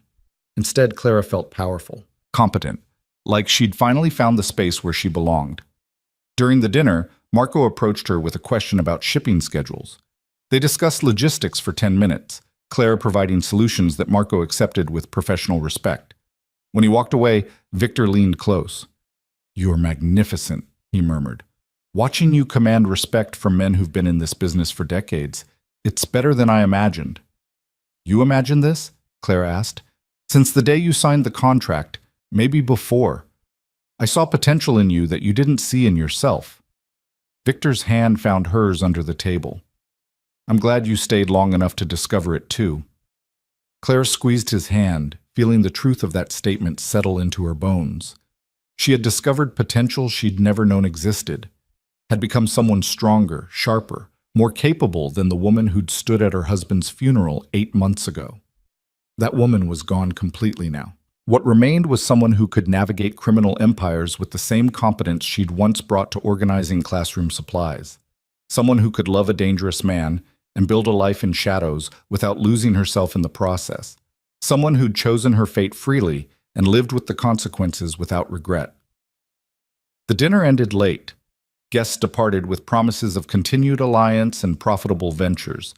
Clara and Victor stood on the rooftop terrace afterward, looking out over Naples spread below them like a kingdom they ruled together. "Do you ever miss it?" Victor asked quietly. "Your old life. The simplicity." Clara considered the question honestly. "Sometimes I miss not knowing how dark the world can be. But I don't miss being blind to my own strength. I don't miss settling for comfortable mediocrity." She turned to face him. "Thomas's death destroyed my comfortable life. Your debt enslaved me. But somewhere in that destruction, I found the courage to become who I actually am, instead of who I thought I should be. I can't regret that." "Even knowing what it cost? What you had to do? What you had to accept? Even knowing all of it?" Clara reached up to cup his face. "I love you, Victor Romano. Not despite what you are, but including it. You're a criminal and a killer, and someone who built power on fear and violence. But you're also the first person who ever saw me clearly and valued what you saw. That matters more than moral purity ever could." Victor kissed her deeply, and Clara tasted the promise in it. Years stretching ahead, challenges they'd face together, an empire they'd build side by side. It wasn't the fairy tale ending she'd imagined as a young woman. It was better. It was real. They stood together on the terrace while Naples glittered below them. Two people who'd found each other through impossible circumstances and chosen to stay through honest recognition of what they'd become together. The debt that had brought them together was long paid. What remained was partnership forged in fire, tested through crisis, proven through mutual choice. Clara De Luca had walked into Victor Romano's office as collateral for her dead husband's debts. She'd survived servitude, covered up murder, learned to navigate a criminal world she'd never known existed. She'd transformed from invisible wife to indispensable partner, from victim to equal, from prisoner to someone who chose her cage and made it a kingdom. The journey had cost her everything she'd been, but it had given her everything she was capable of becoming. And standing beside Victor in the darkness above Naples, Clara knew with absolute certainty that she'd make the same choices again, would sign the same contract, survive the same trials, choose the same man and the same dangerous life. Because this partnership built on honesty and respect and mutual recognition was worth more than safety had ever been. The debt was paid, the cage was opened, and Clara chose to stay. Not because she had to, but because leaving would mean abandoning the only place she'd ever truly belonged. In Victor's world, in Victor's arms, in a life she'd built with her own strength from the wreckage of everything that came before. She was home. Finally, completely, irrevocably home. And that was worth everything it had cost to find it.